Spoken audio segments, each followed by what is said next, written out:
watching The Matrix. A swing. I like swings. When's the last time you got on a swing? Oh, wow. Yeah, dude, it's fun. I have one in my backyard. I'm afraid it's going to break them. Well, I was about to say, just go get some new chains at Home Depot and a tire and see what we can drill some whole shit in it. Well, you know what? I mean, you look at it, and it's never budged. So I feel like I could still swing on it. It's in the backyard there. It came with the house. I'll get a message going, Ray, it budged. All right, that's all. I try not to. Really? Because you talk. Well, now you're talking about it. Also, you put it on Facebook all the time just to piss people off. Yeah. Which is listen. Now that I know you as well as I do, it's funny to me because I see people like making a terrible mistake. You're just like, yeah. Like people just making the terrible mistake of getting into an argument with you. Like I know. I say all the time. It's like trying to argue that you try to argue the sky isn't blue, and someone's like, it's right there. It's fucking blue. They're pulling their hair out. It's turquoise. Nope. It's like, turquoise. Yeah. Okay. Outside of the knockdown in the third, I had Francis Ngannou winning on points by multiple rounds, 2, 3, maybe even 4 rounds. How on earth do you score this fight for Tyson Fury? You knew there was no way, dude. You knew there was. Sorry, before I get to it, sorry, I was just gonna say you knew there was no way the judges were gonna give Yeah. It was never gonna happen, no matter what Francis did. He was not gonna get 2 out of 3 judges on this card. It's too bad for boxing if he loses.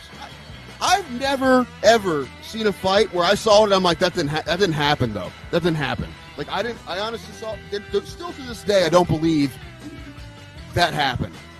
No, not at all. I do not. I don't get it. I don't understand what the hell. Like, okay, it's gone full WWE, man. There's not like, no, dude. That wasn't real. That didn't actually happen. No. Bro Plata, where black people and white people talk nonsense. Hello, everybody. Bro Plata here. Tim is back, and that deserves something. Where the hell did I put it? Why did there it is. Yay! You're welcome. The conquering king is back. You're welcome, everyone. How you doing, buddy? You're gonna stop playing. There you go. No, I'm just gonna play it under the background. Possibly, I can't hear anymore. Oh no! I'm fine. Just fine. That's my max. You know that by now. Like, fine is my 10. I don't know. What I saw on Thursday. I haven't seen in a very long time. At the open mic. Me drunk? I'm always drunk. Well, I see you drunk all the time. That's not what I'm talking about. I am talking about the slaying that I haven't seen you fucking crush like that in a very long time. Everybody in that bar loved you. Everybody. It's not crushing when it's an open mic. I had an argument with Alan about this, and he got mad at me because I'm like, Alan, it doesn't count. It is. It's like it doesn't count, but it does feel good. You have to admit, like it's definitely. Oh, of course. Bombing anywhere feels bad no matter what, and then crushing anywhere feels. I mean, it feels better at a lot of other places, but it doesn't suck. So no, not at all. Oh man, but yeah, that was fun. And, I only did it because you told me you were going to a mic, and I looked up where it was, and it was like 5 minutes from where I was. So yeah, I was happy about that when you were like, "Where?" and I was like, I said where, or I gave you where it was. You fucking immediately you showed up and was just like, "Gay!" I didn't even know that was you. I rarely see you out in the wild in any. Who do you think it was calling you gay? I thought he was just like you were doing that to somebody else. Like I never think people are talking to me. That's how weird of a human being I am. Or Tim, even when you're being insulted. Yeah, I never think it's me. Probably is you. And probably, but who cares? At that point, who cares? Hate is gonna hate. Hate. Tim. Hate. The only reason I made it is because we left game 3 of the ALCS in the 9th inning.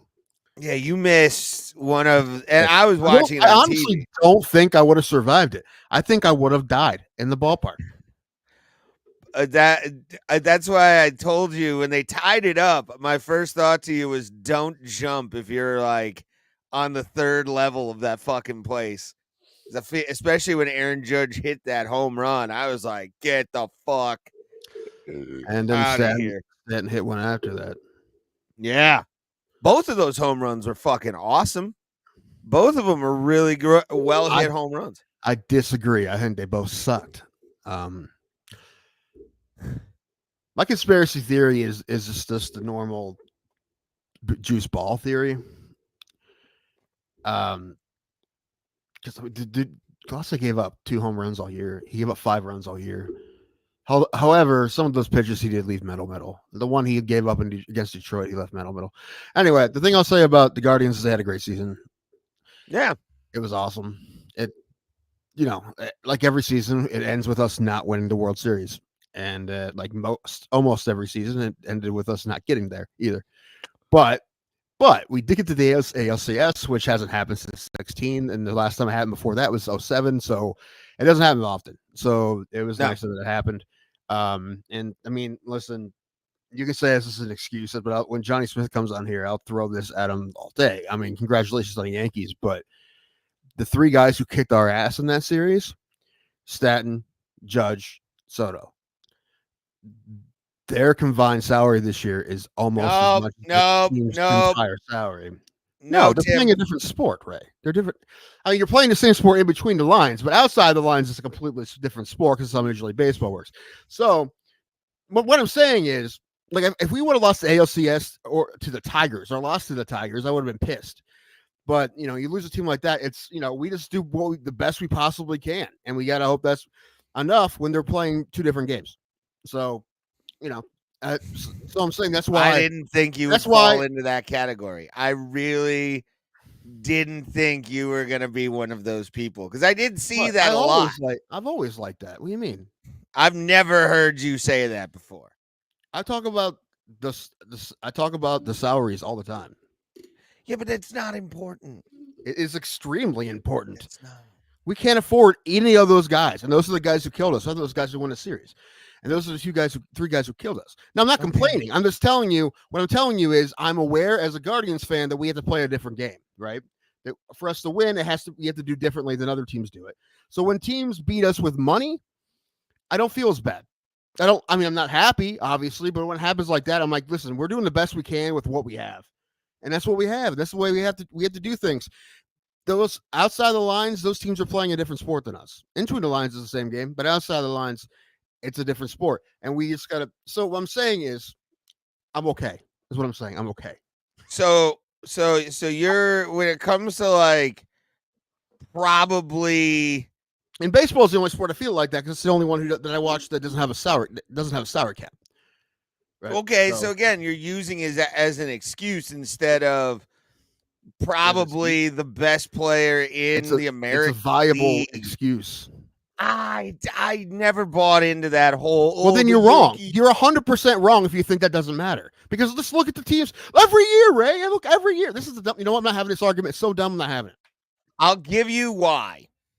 Because they had A-Rod and they never won with A-Rod, and they paid him listen, it's not millions of dollars. It's not the only thing that makes you win, right? I mean, the Mets are done too, and they have the highest payroll. There are teams that, and I forget who has the 3rd or 4th payrolls. They wouldn't even make the playoffs. Like, it's more than just that, of course, but we're bidding with players that we could never ever afford. I'm just saying it's different. All right, it's a different game. I don't buy it. I don't buy that in the slightest. I don't buy that. Okay, well then, all right. Well, look at all the salaries of all the teams that ever won the World Series for the last 2 decades, and then tell me it's wrong. Okay. Because none of them. I mean, some of them got close. Tampa's gotten close, but none of them have won. Texas last year, giant payroll. I don't buy that, especially when you got Aaron Judge, who's probably the best. How do you not buy it when it keeps happening in American League? How do you not buy it? That's what happens every year. Pattern to excuse the losing that your team is doing. You're insane. This is where you're. I would never say that as a Pirates fan. This is where you're dumb. That's one of I the would reasons. never say that as a Pirates fan. I would just be like, "Hey, bitch, let's actually get a goddamn farm team together that can win." You blame ownership constantly. What are you talking about? Well, yeah, because they're shit. They make poor trade decisions. First of all, they get rid of players just because of their contract. When you should just you're saying you're not spending money. You're not spending money. Negotiate with the guy. Negotiate. Right. You're saying the same thing. Do you not understand? You're saying the same thing. Yes, no, you I'm are. not. No, I'm not. No, I'm not. You can, baseball. I will say this: sports that money matters like that, and that I will say this: you have one of the best players on your team right now, and he is willingly taking a lot less money. Where we were if it was without him. And the thing is, he's one in $1 billion. One guy won't. I get people that. Don't do that. We got lucky. But we got very owners lucky. need to, and I guarantee you, the Nuttings don't have a good relationship with their fucking their locker room at all. I'm also not saying that the Dolans shouldn't be spending more money. Of course they are. They should be. I want them to. Of course, I want them to sell the team to someone who spends more money. Of course, but that's not going to happen because I know that.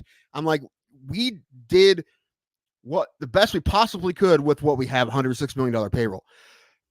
And the fact that we can do that because we have a fantastic front office and we make and a great player development staff. Actually, we just lost our president of player development. And that's something we lack as well in the Pirates organization. Right. Is any kind of development structure. There's teams that spend more than the Guardians who can't win. I'm not saying you can't win with less money. Of course you can. I'm starting from bedrock, Tim. I'm starting from bedrock. I just want players that are okay, that can constantly win.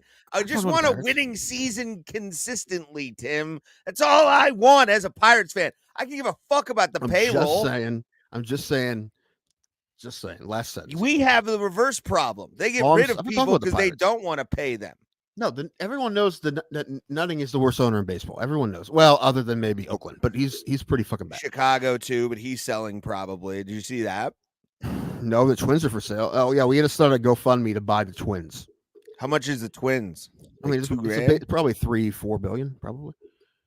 Get Hearns on the phone. Let's see if we can get Hearns invested. We're changing the name too, by the way. No, it's always going to be the Twins, but it's going to be the Budweiser Twins. That's going to be the logo. We're changing it to the Minneapolis Platas. The Minneapolis Platas. I like it. Yeah. And then they're all bananas. I hate you. That's so stupid. Stop it.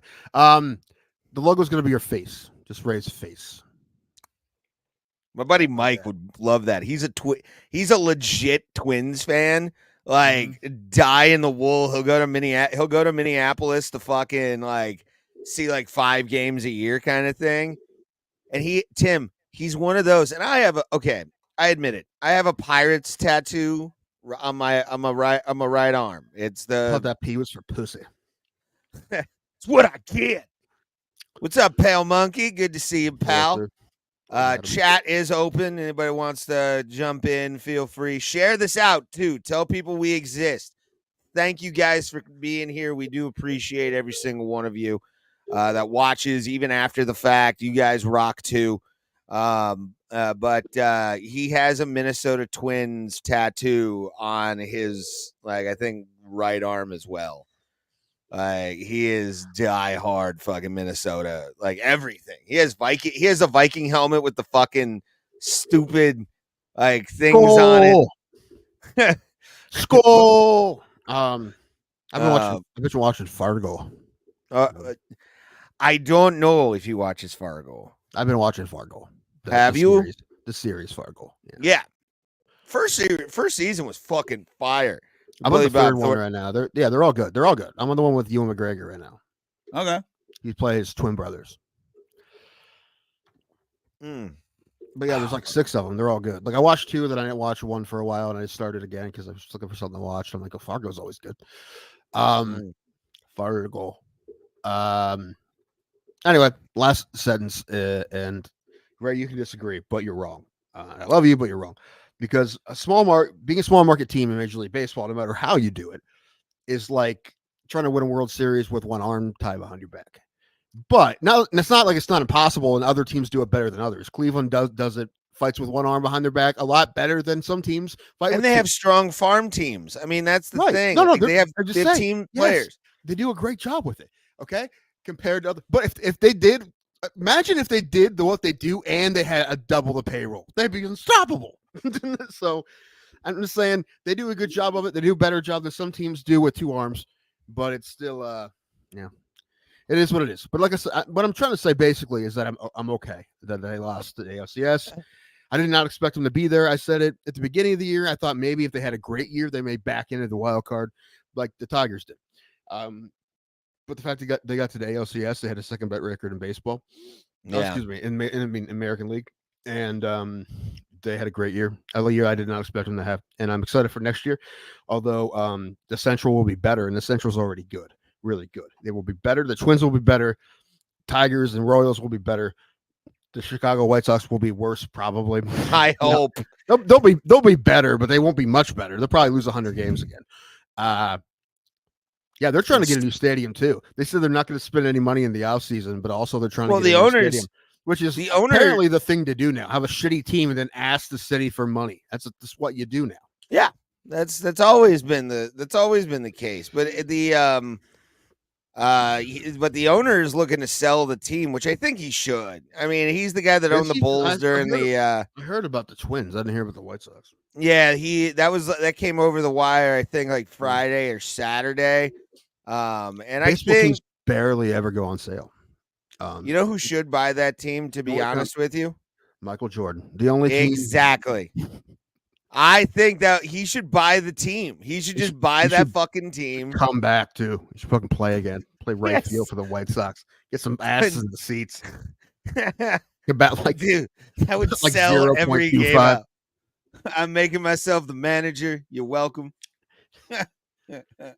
Bench coach Wayne Knight. He brings Steve Kerr during the offseason. Sure. Coach. Yeah, and you brought up the stadium thing. You weren't on the show, or we didn't do a show Thursday when the news dropped. But the thing we've been talking about, and I've seen a lot of things and a lot of posturing from a lot of Cleveland councilmen and all these people. Yeah, they're still saying like, dude, like you're not getting money for this from us. Like you can do it, but you're going to get his money somewhere else. That's what they're saying. So we'll see. I mean, that to me, that's it should be the thing. No, I mean, what I said before is we're talking about the Browns moving out of downtown, which is I love it that they have the stadium there in the lake, but they're going to move. They already said they're going to move to Brook Park, which is a suburb of the airport, and build a giant dome. Okay. But the city's like, well, where are you getting the money from? Because we're not going to give you money to do that. So they'll see.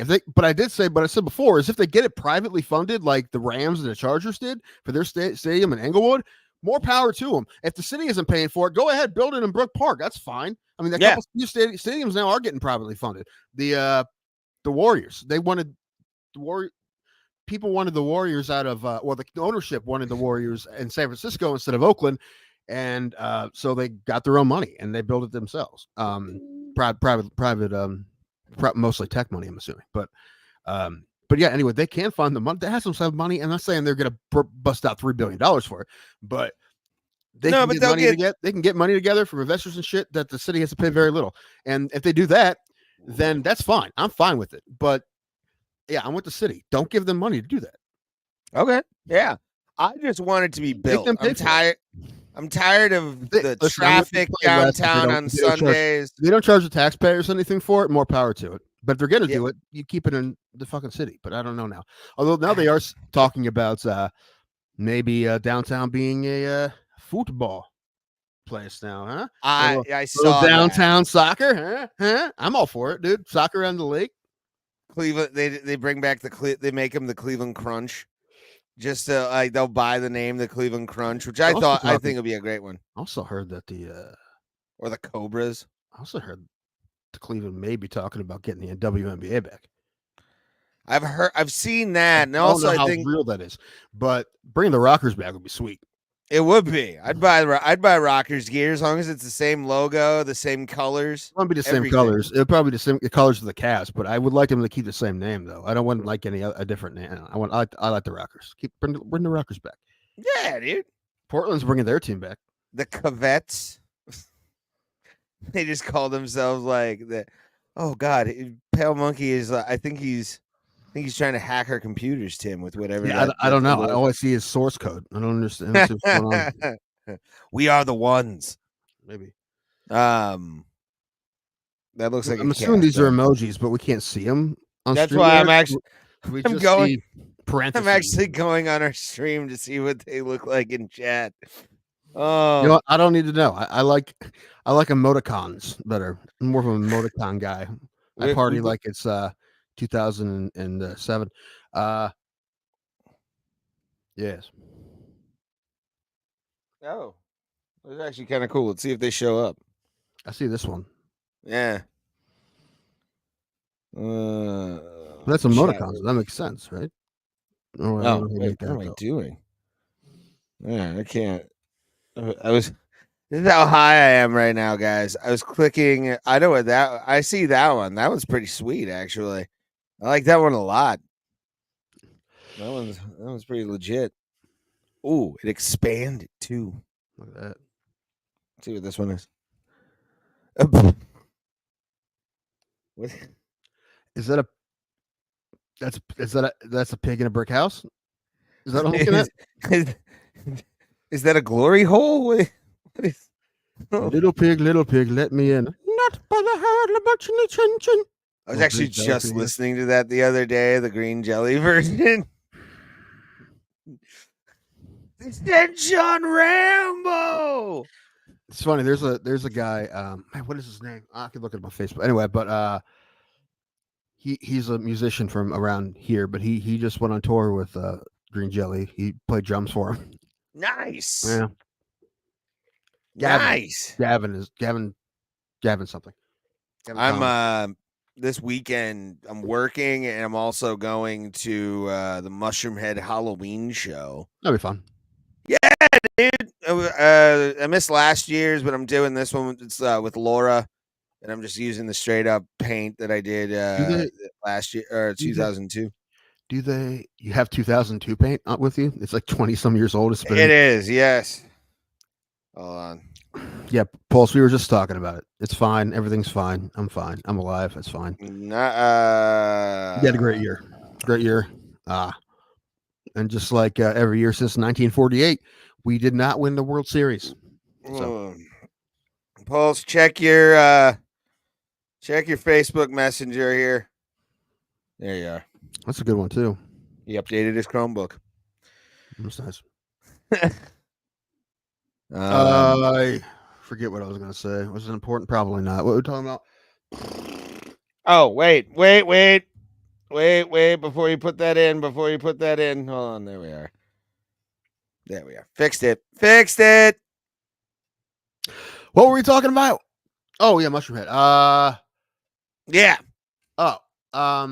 Do they play Crazy live? I'd be pissed if they didn't. I don't think they have in a while, but if they do play it this year, because the original lead singers are not anywhere near the band anymore, which sucks. I understand that, but I only know like a couple of Mushroom Head songs. I know like 3. Yeah, 4 I know a lot. Crazy. Yeah, I know a fuck ton. I was actually listening to him today and kind of man crying in my truck. I cried before we started the show. I don't blame you. Well, you have a headache. I was just being a blubbering ass. That's because the headache or my period. It's because I just watched this 25-minute mini doc on Netflix called The Turnaround. Oh God, what's it about? This bipolar Phillies fan. Okay. And it's about him and his mental health issues. And when Trey Turner got signed by the Phillies last year, and he was struggling pretty hard, he like made a push on the internet to get everyone to give him a standing ovation instead of booing him for like a weekend.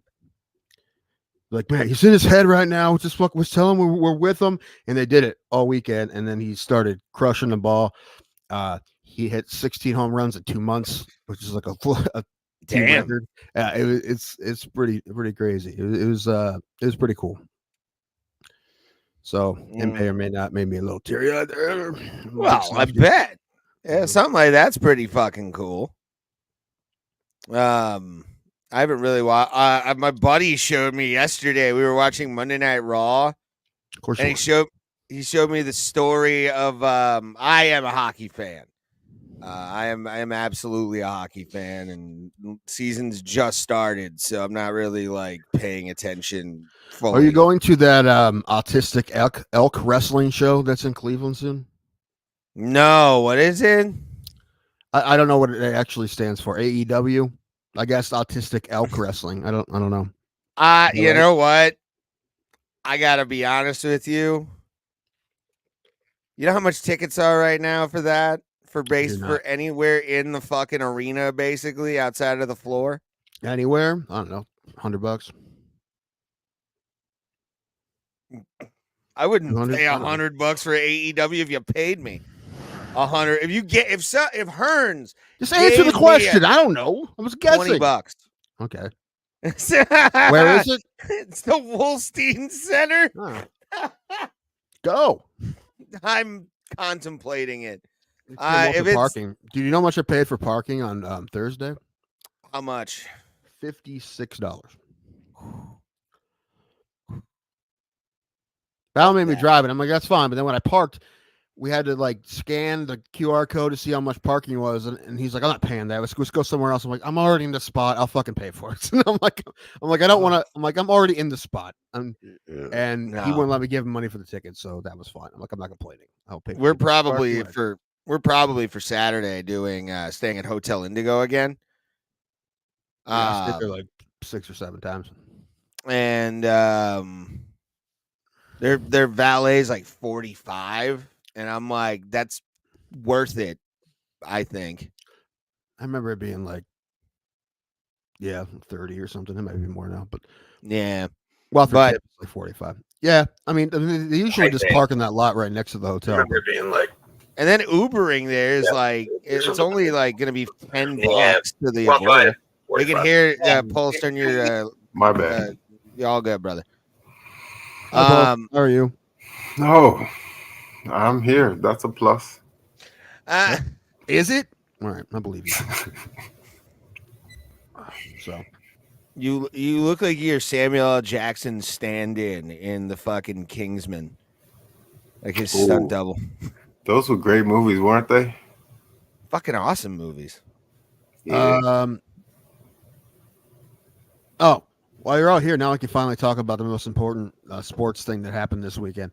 The New York Liberty won their first WNBA championship. Game 5 in overtime against the Minnesota Lynx, the New York Yankees of the WNBA. So anyway, back to something a little bit more of substance. Pulse, how are you, buddy? Now, I just want to say this, like, fucking sexist. A WNBA team winning the championship. That's sort of like if a tree falls in the forest. Does anybody like? You know what I mean? Like, I was well aware of it. I didn't even know. Like, I didn't even know. I love Angel Reese. Her fucking ass. I saw a news story about her being at the game, and she was like, "I'm here to help ratings."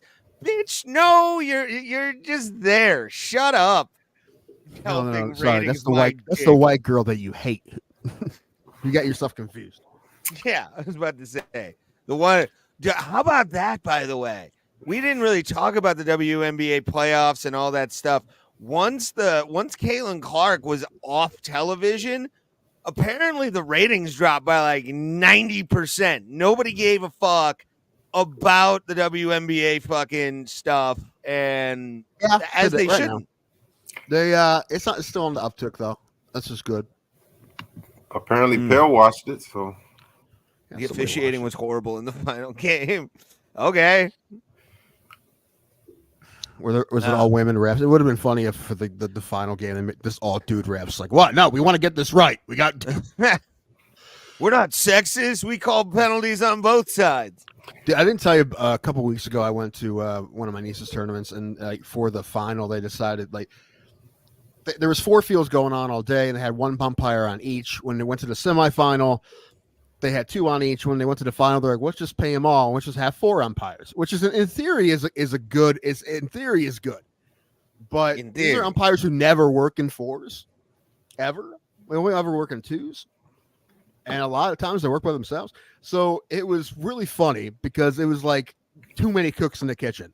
And it was funny. And they had to have a meeting like every other play. It was ridiculous. I'm like, what are these guys doing?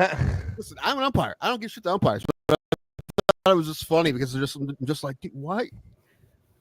You call it this way? And the person, why do you do that? The person behind the plate was a woman. The other 3 were dudes. So, and they just had like a problem. Like, I don't think they wouldn't say it, but I'm like, she's the boss, right? I'm like, she's the boss, right? So you guys should calm down out there. I don't know. That's funny. You don't know what you're talking about, Diane. Sit down and let me behind the plate. Yeah, but I mean, like, this is you got to think this is what MLB wanted, right? Like, that's 100% what they wanted. That's why they juiced the balls. The 2 biggest markets, yeah. I caught that. Don't make excuses for your poor attempt at a fucking World Series that the listen, I'm not making. Had. Well, listen, the only excuse is the $200 million difference in payroll, and you can pretend like that's not a thing all you want, Ray, but it is. Come on, it's not. No, but how close? I'm trying to think. The Indians, when they were the Indians, if we can say that, 16, we lost in Game 7 in extra innings. That's right. I remember, if I remember correctly. And in 97, we lost in Game 7 in extra innings. Yeah, that's right. I remember that one. I remember the one with I believe Cliff Lee was one of your starters. He never got to the World Series with us. No, to the American League Championship. Yeah, that was in 07. We lost that one to Boston. This we had Sabathia, Lee, and the artist formerly known as Fausto Carmona. Yeah, I still haven't figured out what that was about. Like, he stole somebody's identity. He stole somebody's ID. He paid somebody for like their ID in Cuba because he make him 3 years younger than it was, so he could get signed. And he had a few good years. And the thing is, if he didn't do it, he may not have gotten signed. What was his real name? Do you remember? Roberto Hernandez. For real? Yeah. For real? Yeah, no joke. It was You don't think he's the same Hearns that we know? Wouldn't that be hilarious? It's hilarious. It's Fausto. Call me Carmona. Fausto. Anyway, I'm gonna call him Fausto for now on. That's crazy. Like, that's wild. Like, he just stole somebody. Like, he just took somebody's. He bought it, and then the person wanted more money. Extortion. But I'm just saying, and then when he wouldn't give them more money, the real Fausto Carmona was sitting at home somewhere, like yes, living vicariously through some guy cashing big checks with his name on him. Yeah, basically. You think, like, when somebody called his name, he never responded because it took some time to, like, hey, Fausto. And he's just what? Okay, yeah. I don't know. Huh? Wow. I mean, honestly, that's like next to the Manti Te'o story. What? Next to the Manti Te'o story, that's one of the weirdest stories in sports. I don't know. The one with the fucking kid from the Little League World Series always is one of them. Danny Almonte. Danny Almonte. Yeah. One. There's a lot, man. Now I want to think of other crazy ones. There's a lot. Oh, I just told Ray about when I found out about the 2000 Paralympic Games. The intellectually disabled basketball team from Spain that won gold, and only 2 of their players were actually intellectually disabled. Oh my gosh. Yeah, but it turns out like they weren't the only team doing that. So now, okay. Now, when you say intellectually disabled, like we're talking about IQ under 75. Like they were sped. They, you know what I'm saying, like that. Okay. Well, so was that the Special Olympics or no? It was Paralympics, which is worse, actually. I think like Paralympics on television, and you're fucking doing that shit. It's the same thing as if you would do it in the Special Olympics. It's fucked up either way. And at first, watching this documentary, I'm like, "What? Like, there's no pride in winning that. Like, why would they even do that?" And then I found out that some guy was like, forging signatures, getting grant money from these players that they get for winning this, and so this guy is a money thing. This guy was stealing money from people. That's why. But oh man, but it's like that's there's a special place in hell for the guy that orchestrated. I was about to say he's right? going directly to hell. Like, what are you talking about, man? That's so fucked up. And it's weird. In the documentary, they talked to one of the guys who was one of the two that was special needs or was intellectually disabled, and they took his gold medal away, and like he's still rocked by this shit, and he didn't do anything wrong, and he didn't know. Really, I mean, he like those other guys just never talked to him. This is what him and the other guy hung out. They ever hung out with him or even talked to him, really, other than practice and shit. And he was talking about like the one like game he got a few minutes and he scored some points and he was crying about it because it was how big of a part of his life it was. And I'm like, you should have been the best player on that team. If they didn't fuck you over, you should have been playing constantly. I'm just gonna look. I'm gonna look this story up because I feel like it's on ESPN. It's a 30 for 30 documentary or a no, but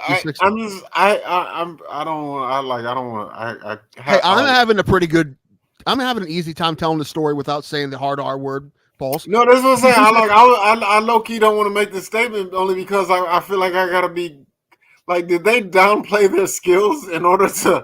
No, that's the thing. They didn't. So they're like in there, like dunking on special needs people. Like this is straight crotch to the the fat tongue. Like that's they did never find a out good though thing. that the majority of the teams they played in the Olympics, this was in Athens, I think, were doing the same shit. Oh man, yeah, that's why I told you guys. There's one team so much for sure they knew that was all intellectually disabled, and it was the Japanese team, and they beat them by like 100. So yeah, no, that's fucking mean. I mean, all of it's bad. It's real bad. When I heard this story, I'm like, that can't be fucking real. How did I never hear this story? I told you guys, everybody in sports is trying to gain an advantage. That's why you give me so much stuff about the 17 strokes. Every single team can do like, but this is far worse. Like, I don't care what you say. They were pretending to be. Yeah, I would even agree. Like, I would kiss Jose Altuve on the face and say congratulations for 17 before I stop punching the guy who put that team together in Spain. One of the guys on the team. I just want to look up were these games televised? I don't think so. I don't know. They may have been. I just want to see what this looks like. Were they really alley-oop dunking on people with Down syndrome? Like they were like kicking them in the face. Kinda. You would think it would be obvious. Like, wait a minute. These guys don't have special needs. Like, what are you doing? All of their autism is really great outside shooting. Holy shit. Well, the truth is, though, the teams that win the Special Olympics basketball tournaments, like they have guys that can play. Like they really do.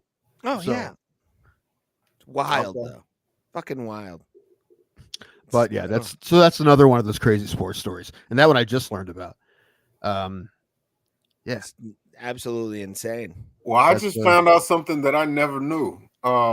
Apparently, and whoever has this jersey needs to go to that guy Rick from Pawn Stars. Apparently, for one single solitary instance, Michael Jordan wore the number 12 in his career. Did you guys know this? I didn't know that. Yeah, you did not. Oh, okay. Well, I thought I knew about the man, but like apparently, I never knew this. Apparently, he wore the number 12 in one instance. I saw the game where he was because I knew he wore 23, 45, and the number 9 in the Olympics. I never knew about number 12. Yeah, and, it was something like they forgot his jersey or something like that, right? They forgot his jersey, so they made him a makeshift jersey with the number 12 on it. And he doesn't remember what he did with the jersey after the game. I think he said he gave it to somebody. I'm like, whoever's got that jersey, that's like the grail of grails. Like honestly, I mean, if they can authenticate it. So the thing is, if it didn't have his name on it, they probably couldn't. Even then, they couldn't authenticate it. So I don't know. I watched a couple episodes of that show on Netflix about the auction house in Maryland or whatever, the collectibles auction house. A lot of it's, I don't know if it's like in Maryland, maybe New Jersey, I think. But they sports memorabilia that goes for insane amounts of money. There's an upper deck LeBron James card that somebody pulled it was $3 million in auction. Crazy. I want to start doing those. I'm starting to notice those are starting to become a big thing, like card opening videos. They have a I think is it Upper Deck?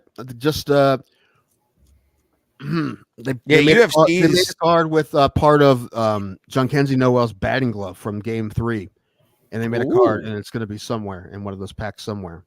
Let me know when the fuck that comes. That drops. I'll go buy a pack or 7. Who knows? Watch, I end up getting it, and we have a studio. I don't think it'd be worth that much, but it'd be worth something. Somebody would pay a mill at least. I don't think a mill for Jhonkensy Noel. I doubt that. Well, that home run is so Couple fucking grand, iconic, dude. I was at that game, Pulse. You see Game 3? Between the guards and the Yankees, the only one they won when they came back in the extra innings and they hit the 2 home runs. And No, I did. I missed it. Yeah, it was wild. they were down 2 in the 9th, and then Jhonkensy Noel hit a home run, tie the game up. Was that the one with Stanton walk off? The what? No, it was the one where Stan had to go ahead. Go ahead, yeah. Yeah, Alpha Class said. I mean, we were up by 2, and then Judge hit that home run, and your heart just sank to your fucking feet. Mm-hmm. And then it seems like Giancarlo Stanton is sort of like Reggie Miller. He only shows up during the playoffs. Kinda. But I mean, that's where you make your $38 million. Right. Might as well gotta do something. Judge makes 40. Soto will make more next year. Judge earned it though. Soto's gone. Like I know the Yankees probably could afford to pay. Like the Yankees. They're gonna give him an offer. Well, didn't Judge take a pay cut? I don't know if you call $40 million a year a pay cut. Well, but before he got that 40 mil, and that's when he hit the 62, I thought, or 63 or whatever. He didn't take a pay cut, but I think the Giants may have offered him more money. I just want to say one thing, okay? A few years back, we had a bona fide all-star team. We had Carlos Correa, and a lot of technology, Altuve, Alvarez, Cameras, and Bregman. Trash cans. Yeah, and Yuli Gurriel, who was the greatest player to defect from Cuba in 2 decades. So I'm just Gurriel, wasn't he the fucking guy? Yeah, he'll never live that down. But what I'm saying is that's wild, dude. I'm like, where do you come from? Who told you that was okay? Well, I guess in Cuba maybe they don't. Yeah, Cuba don't have rules. Son. They don't. No, honestly, like how many Asian people you think are in Cuba? By choice? No. Not yeah. Well, and I'm not saying that there's right either. But in any event, I just gotta say this: Bregman's gone. Like, and I hate to say it, man, because he wants what is he like 31? He wants hundreds of millions. I don't think the Stros are gonna like fork that over. And I think the Yankees. I don't know who. I think he's gone. I hate to see it because it's like he was. You come to Cleveland, man. You can't play first base, so we'll give you the league minimum. We'll give you $400,000 a year. That's final offer. 10 years, $4 million. Take it or leave it. Just right on. And if you don't take it, you're selfish. You're greedy. He's gone. I think the Guards are probably going to trade Josh Naylor in the offseason too. Oh. By the way, I need to say this, and I don't know if we've talked about it before. Pulse, you can have him, but you got to give us somebody good. I didn't realize how fat that boy was. He's so fat. Dude, he's such a chunkster. When he wears anything other than a baseball uniform, you can tell. Baseball uniform, it hides it pretty well. That makes me want to start wearing baseball uniforms all the time. He's not like Pedro Sandoval. Like he's not like he's like 270. He's not you, but you. He's like Bartolo Colon if he worked out a little. Actually, I get a good picture? I think. Some guys. Okay, you like for who? Like obviously y'all remember Prince Fielder, right? Mm-hmm. Yeah. He's about Prince Fielder fat. Like, I think. Like he's taller than Fielder, though. Is he? Yeah, because he looks massive behind the plate when I was watching him catch. I think it was like game 2 or something. Bo catches. What are you talking about? Or Bo. Yeah. Well, both of them are not big fat. fucks. No, Bo's normal size. Josh is fat. I saw you a picture of Josh Naylor from probably the ALDS. I don't know. Locker room celebration. Is he shirtless? No. No, he's sleeveless, though. Oh, boy. It's going full high school football look there. Baseball's one of the sports you can get away with, especially if you're a pitcher like David Wells. Like, you know, my dream was to be a fat relief pitcher. Just come in for the 7th, face 2 hitters, go back, have a beer. Smoke a cigarette because it's 2002. Y'all used to do that. I feel like John Kruk used to do that. Somebody for the Phillies used to smoke cigs in the dugout. Jim Leland would do it at Three River Stadium when he managed. Yeah, he'd be wondering if he was playing the shift while he's fucking puffing on a Winston.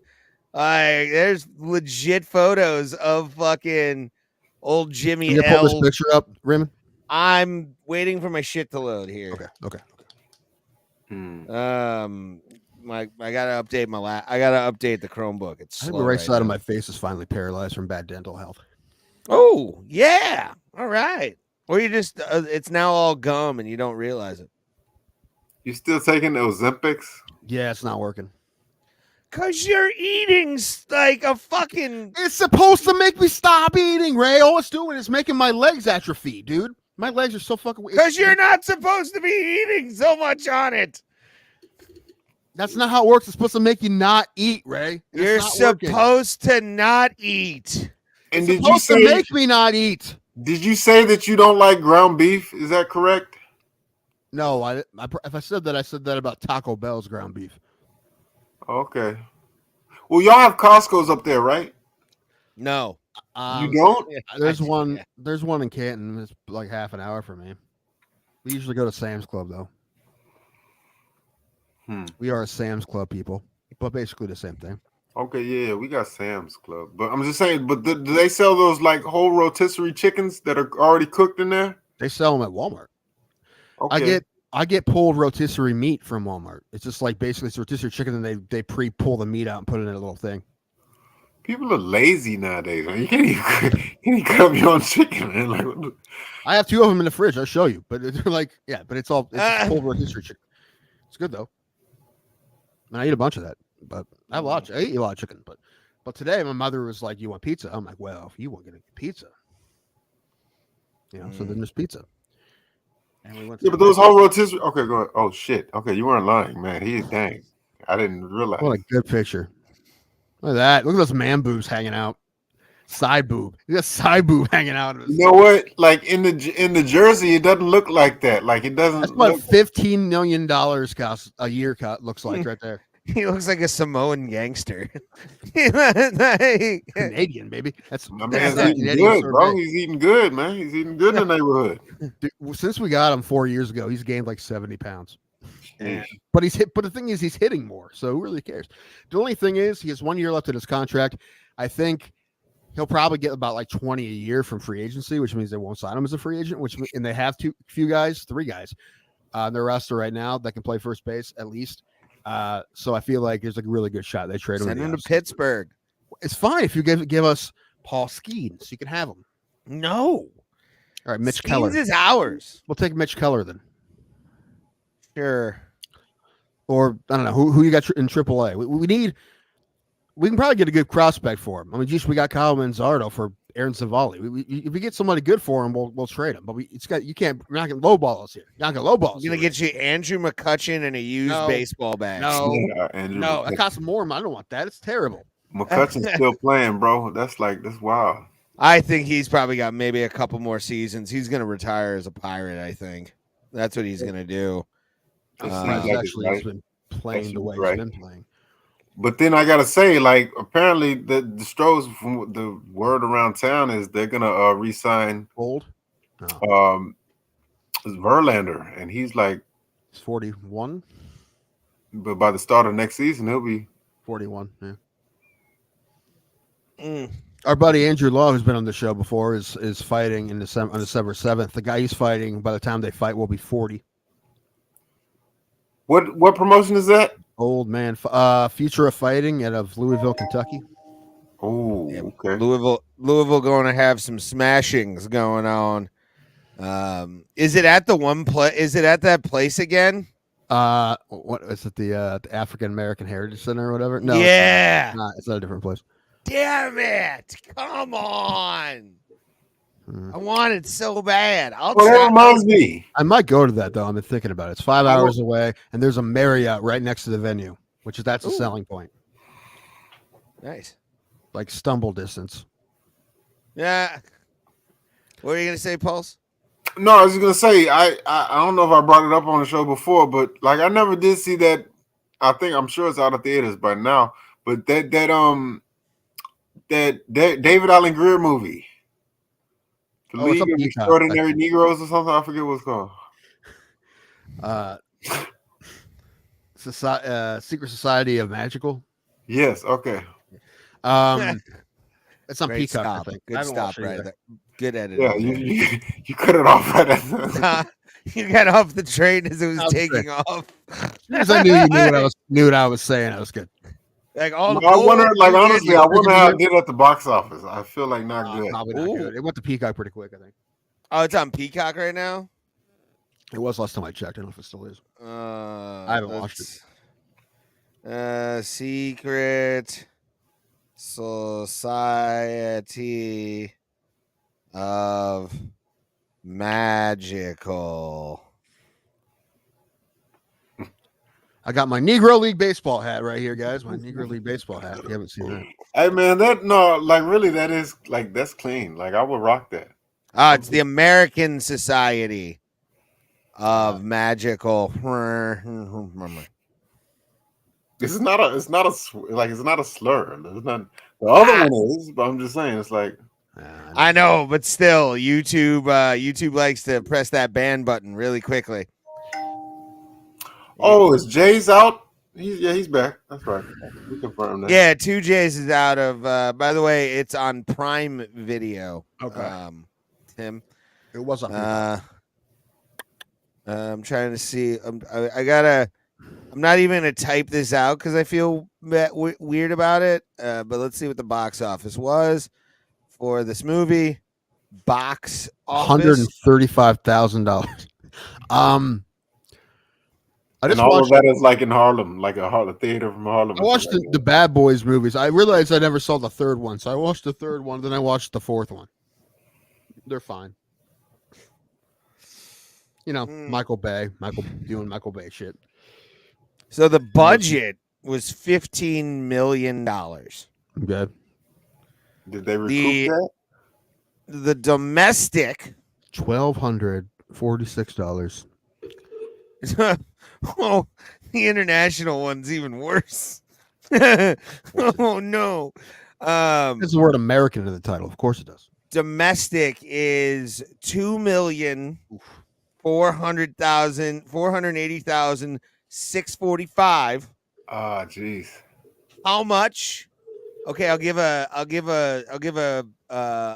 higher above or below $100,000 international. Pulse, what do you have? Well, you know nobody watched that out of this country. Like, what do you? Dude, if you say it that way, I'm guessing it's less than that. $15,000. I was trying to make you question what it was. That's just David Allen Greer, I think. He bought his own print. That's what I'm saying. Like, how much? Like, what do you think his salary was for that movie? Like, I feel like they took a loss. Definitely, even just paying $5 million. Probably it was like he was the star of the movie. He's probably like $5 million. No, David Allen Greer is not a $5 million actor. I bet he got less than $1 million, but he had to have. But still, that's why there's no stars in that movie. But listen, you can make a really, really good movie for $15 million. They made Everything Everywhere All at Once for 10. That won every Oscar. It was like 1% of the budget, though, internationally. It's less than 1%. That's. Yeah, but also any movie with the word American in it, you wouldn't expect it to do well internationally, unless it's called like American Idiots, American Dumbasses. Killed in Spain. Yes. Killed in Spain, probably.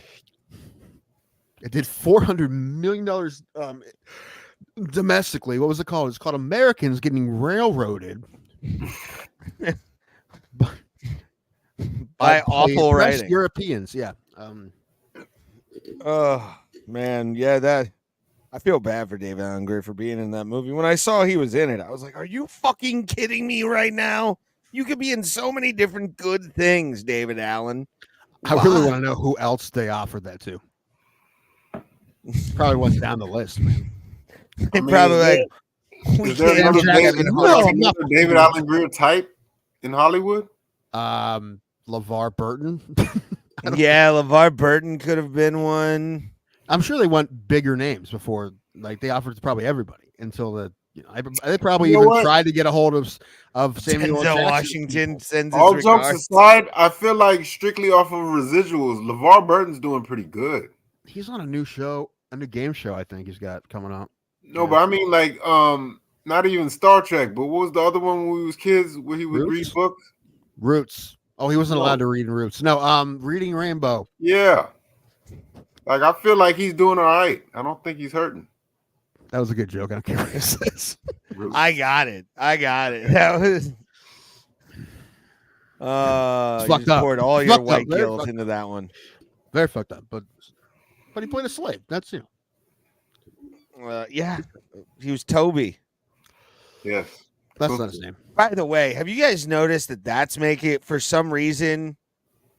There is a meme going around. I think I sent you one, Tim.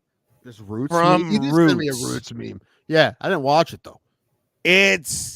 I don't know why, but it gets tossed around where it's like Toby be a good, and it's from Roots. I don't know. Why do I think I clicked on that in public? That would be awesome. You just have James from Good Times saying the N-word over and over again. Oh, yeah, I heard the father from Good Times. Yeah, he died recently, but he was in the movie Roots. He was like I think a befriending of Kunta Kinte in that. I heard O.J. Simpson was in that movie. Yes, he was. They had every black actor of the 70s in that movie. Do you know who is in that movie that nobody ever talks about? They made a remake right now. Marshawn Lynch would be in it. What? They made a remake of that right now. Marshawn Lynch would be in it. I feel like, bro, I feel like if Marshawn Lynch was a runaway slave, somehow he'd get away. Like, I just feel like he'd go beast mode on the slave masters. Like, he just starts like shucking fucking farm hands and shit, trying to get away. Like, but no, who was in it? Nobody ever talks about this, but Mr. fucking Brady played a slave owner in that movie, and not a good slave owner either. He was a piece. Tell me about the good ones, Ray. Well, the ones that, said, I don't want to do this anymore. We're free. That dude, you could tell Mr. Brady kind of meant a lot of what he said. No, who's Mr. Brady? Who are you talking about? Fuck. The guy who played Mr. Brady. Yeah, the guy who played Mr. Brady in the Brady Bunch. The dad from the Brady Bunch. Slightly before my time. I don't know. He died of AIDS in the 80s. Guy a little shady. Peace to him. Well, no, he was gay. So a little shady. In the 80s, that was a little shady. He died. He died of fucking the HIV, I think. HIV or AIDS. I know that. He was like Rock Hudson. He was one of the older guys, the older gays that really got fucked up or fucked over by the 80s. What was the name of that NASCAR? We're about to get demonetized like mom. Your mom. What? What's the name of the NASCAR driver that died of AIDS? No. Tim Richmond. Tim Richmond? I have no idea. I think it was Tim Richmond. I don't know. I don't know of any mows on the racetrack. There ain't nothing like that there. This ain't Ricky Bobby. We don't have Sacha Baron Cohen as a gay NASCAR driver. All right. It's NASCAR for the straights and also curves. Born 1955, died 1989. I think I'm right. Okay. The what was the name of Mr. Ashland, Ohio? Oh, is he? Yeah, didn't know that. I was just near Ashland the other day. What was Tim? What was What was Mr. Brady? The guy who played Mr. Brady. I gotta know this now because it's hurting me. And Richmond had AIDS. Okay. Okay. Robert Reed. Robert Reed. That's it. Mike Brady. Robert. Yeah, Reed. Mike Brady played. He was Mr. Brady in the Brady Bunch, but a huge mo. 1992 at the age of 59. I mean, he older gay. You know, he lived a life. 59. That's like, you know. That's a good shits right there. That's a heartwarming AIDS story. He didn't have AIDS. HIV? Oh wait, yeah, he did. Okay, he was. Okay, You're right. I was about to say, right. that's You're like right. a You're right. famous But story. You don't mistake that. But the doctors attributed his death solely to his lymphoma. He had cancer. Okay. Colorectal cancer. So All right. he had both. They said he died from the cancer. Wait, what? But of course, What did he have? Shit. Yeah. What kind of cancer? Colorectal. You're goddamn right he did. Oh my gosh. Oh, He wow. said that. I'm like, fuck. I wish I shouldn't have said that. But yeah, Wow. they said it was That dick. the That's cancer got him. But from. obviously, the AIDS didn't help. HIV didn't help. I don't know what put him in hell, but it was definitely the dick going in his ass. You do realize that we should at least make an attempt to not get demonetized. Like, you know what I'm saying? Like, I know you guys are. We're never gonna be monetized. It's not gonna matter, dude. It's not You're like that shit. We'll be fine. We'll be fine. There's one show I'm watching recently, like their shorts. These fuckers go insane. Like they go fucking wild on their shit. With like names like canceled stuff and things and the shit they come up with. You're like, how is this fucking monetized? And they are. So you guys were talking about. Remember we were talking about that guy Mancow one time. Yeah, turd. So I grew. You know, I was familiar with Howard Stern. But I never listened to Mancow. But I knew that they were at odds at one point. But I'm like, to me, they were always like trying to knock off Howard Stern. Like from what I heard, the clips that I would hear. Yeah, he was worse. Like he was Midwest hack, fucking like #1 morning guy. At least with like O&A, at least they made a go of it in New York and came up like third in the market.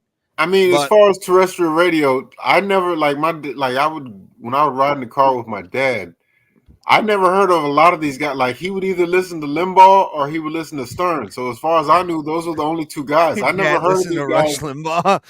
Yeah, he did. He would. Awesome. Yeah, he was one of the black listener. Right, for real. No, he was just listening to different. You know, he listened to NPR and stuff like that. He didn't listen to like a lot of music. But it's a good thing that Limbaugh didn't know he was listening to him. Right, for real.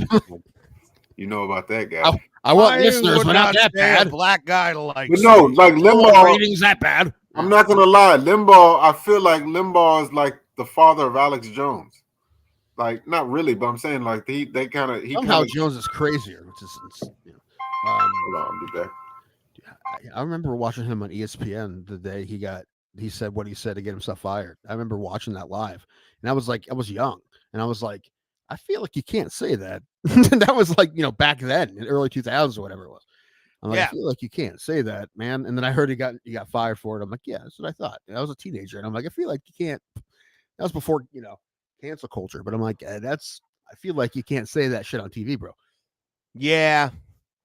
And the way he did it too, especially around the time when like the NFL was experiencing like a sort of a black quarterback renaissance the way they were, and people wanted to see more of it. I mean, even my dad, who's not the most refined human being, would fucking be like, yeah, we need more. Well, like, why aren't there more? Like, that was one of Cordell Stewart's so he's a C+. He wanted he's a 79. Who was in the draft class for fucking Tim Couch? Achilles Smith, Donovan. Yeah. Dante Culpepper. Yeah, he wanted Dante Culpepper, I think, because he kept talking about Dante. Like, we could have fucking had Dante Culpepper, man. Like, what the fuck? Yeah. So I think again, I still think to this day that Donovan McNabb would have went to die in Cleveland if they would have drafted him. He was the best quarterback out of that class, but He ended up being, but I think if he went to Cleveland, he wouldn't have done shit. No, Tim not with Cash that. had no offensive line. Tim Cash wasn't that bad. He just had no line. He had no one around him the entire time he was in Cleveland. So Yeah, because Cleveland doesn't like to have an O line whatsoever. So. Oh man, they're about to really, really clean house, dude. They're gonna sell everybody. I think pretty soon. I wouldn't be surprised if they got rid of Myles Garrett. You're gonna have to. You're gonna need like 2 first-round picks for him, though. I don't think they're gonna get rid of Myles Garrett. I don't think they will. They would for the right price. They would, but they need at least 2 first-round picks for him. I mean, he's such an integral part of that fucking. No, I don't want him to. I don't want him to, and I know that they're well aware the fans are fucking pissed right now, and well, the players are pissed at the fans. But you know what? Listen, I'm not a guy. I saw that. What was said, by the way, from what's his face, Winston? I don't remember. They were talking shit about the fans cheering Watson being hurt. Which, listen, I'm not a guy who likes to cheer when someone gets injured. However, you got to think it's more. It's clearly more than just that, isn't it? It's a lot more, dude. They're not booing just Watson. They're booing the entire franchise. They're booing. They're booing the Haslams for sure. Especially they're trying to get money out of them for a new fucking dome, so they can feel more rich than they already are. And they're giving us this fucking product. And not only did they get rid of all of our draft picks for this guy, they sold our fucking souls for this guy. They gave him all this fucking money. And we were like, well, this isn't great, but if he wins, we'll forgive you. But guess what? He didn't fucking win. And now, yeah, of course we're pissed, dude. We're fucking pissed. We're very, very pissed you screwed us. So, yeah, you're going to get booed. I don't love booing an injured guy, but I'm just saying you got to see where they're coming from. It's not just one thing. It's a lot of things. They're not just booing him. They're booing everybody. And you know what? You've been fucking with us for a long time and taking our money and giving us a garbage product and fucking making us look like the people who fucking harbor fugitives. So, fuck you guys. You're going to get booed. And there you go. Yeah. I don't know why. I'm anti-booing injured players. However, in this situation, I'm not going to give the fans shit. Not this time. I don't know why people still have season tickets to the fucking team. Like, well, they're all selling them. I told my niece, I'm like, hey, you want to go to a Browns game? I was like, I thought we couldn't go to a Browns game. I'm like, we can go now. Yeah. I have $9. I don't get like how people can just blindly support. Like there comes a line between tradition and like, Cleveland civic pride and all this stuff. You support the entity, right? But you can't support the entity. But you're having a hard. When they keep giving you such bullshit. You support the entity this, but what you're having a hard time supporting is the guy who technically owes them, the people who are playing for them. It's not Stefanski's fault. I will support Stefanski. It's not his fault at all. No. He's the one guy it isn't his fault. And it's not Nick Chubb's fault. It's not Myles Garrett's fault. It is the Haslams, Andrew Berry, and Deshaun Watson isn't coming back. The Houston Deshaun Watson is obviously long gone. We figured that out by now. I was hoping it wasn't true, but it definitely is true now. And he's probably out for the year. Excuse me. Good. And the kid they signed off the Chiefs practice squad is a completely different quarterback than the ones they have on their roster. So I don't know if he'll play, but he's a different kind of quarterback. So Stefanski can run it.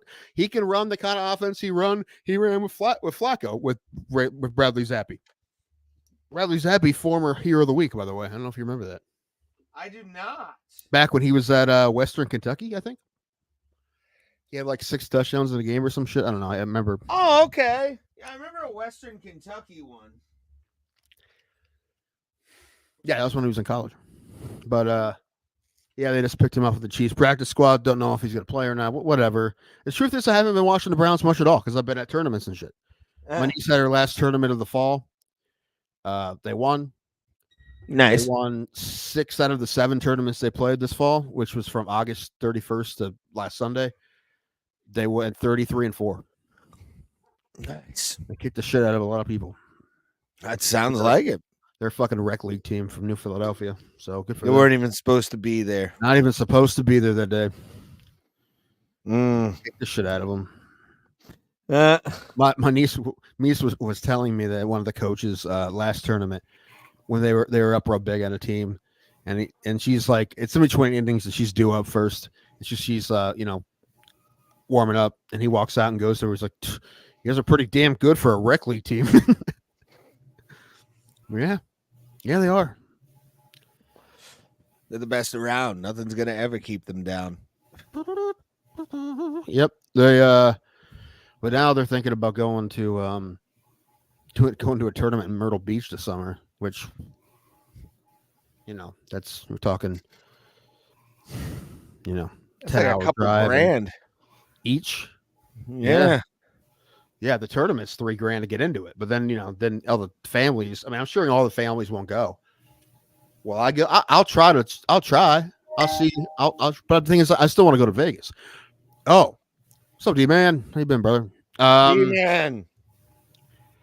So I have I'm still trying to save up here for Vegas. I think I might be able to save some money this month, which is good. But guess who I may be going to Vegas with? Who? Alan? I want you to keep guessing. Mark Riccadonna. No.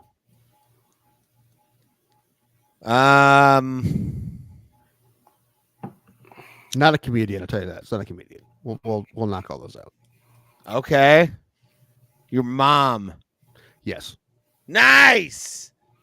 Yeah, we were talking about it today. She's like, I can go with you. I'm like, do you want to go? She's like, yeah, I want to go. I'm like, yeah, I'm fine with that. I'm like, yeah. I'm like the week I'm thinking about going. Like, I was thinking about going during the week, but there's a week that Shania's playing and Nate Berganti's at the Win.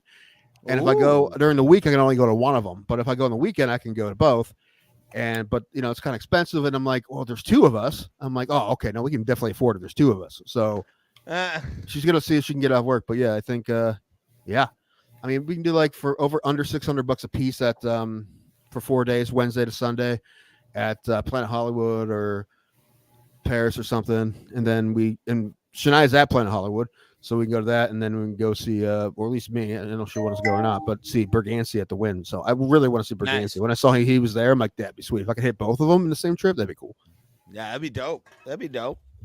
I'm waiting until I'm gonna probably. I think January 29th to February 2nd. So okay, nice. And it'll be chilly out there. It'll be like maybe in the 60s. Yeah, it won't be bad. Yeah. I'll send you to some shows. That way you can get away from your mom for a little while. Yeah. I mean, I won't. Yeah, you know what? I was thinking about it. I'm like, how weird would it be to go? I'm like, you know what? Not that weird. Not really. I mean, I live with her already, so my weird. I mean, she, I can go on my own. She can go on her own. It's fine. Yeah. It's not weird. It's fine. So I'm like, yeah, I don't, and that way I can afford to go that weekend, and so I have no problem with that at all. I have a problem with us not the Cowboys. That is, we should have struck on the Derrick Henry, like we should have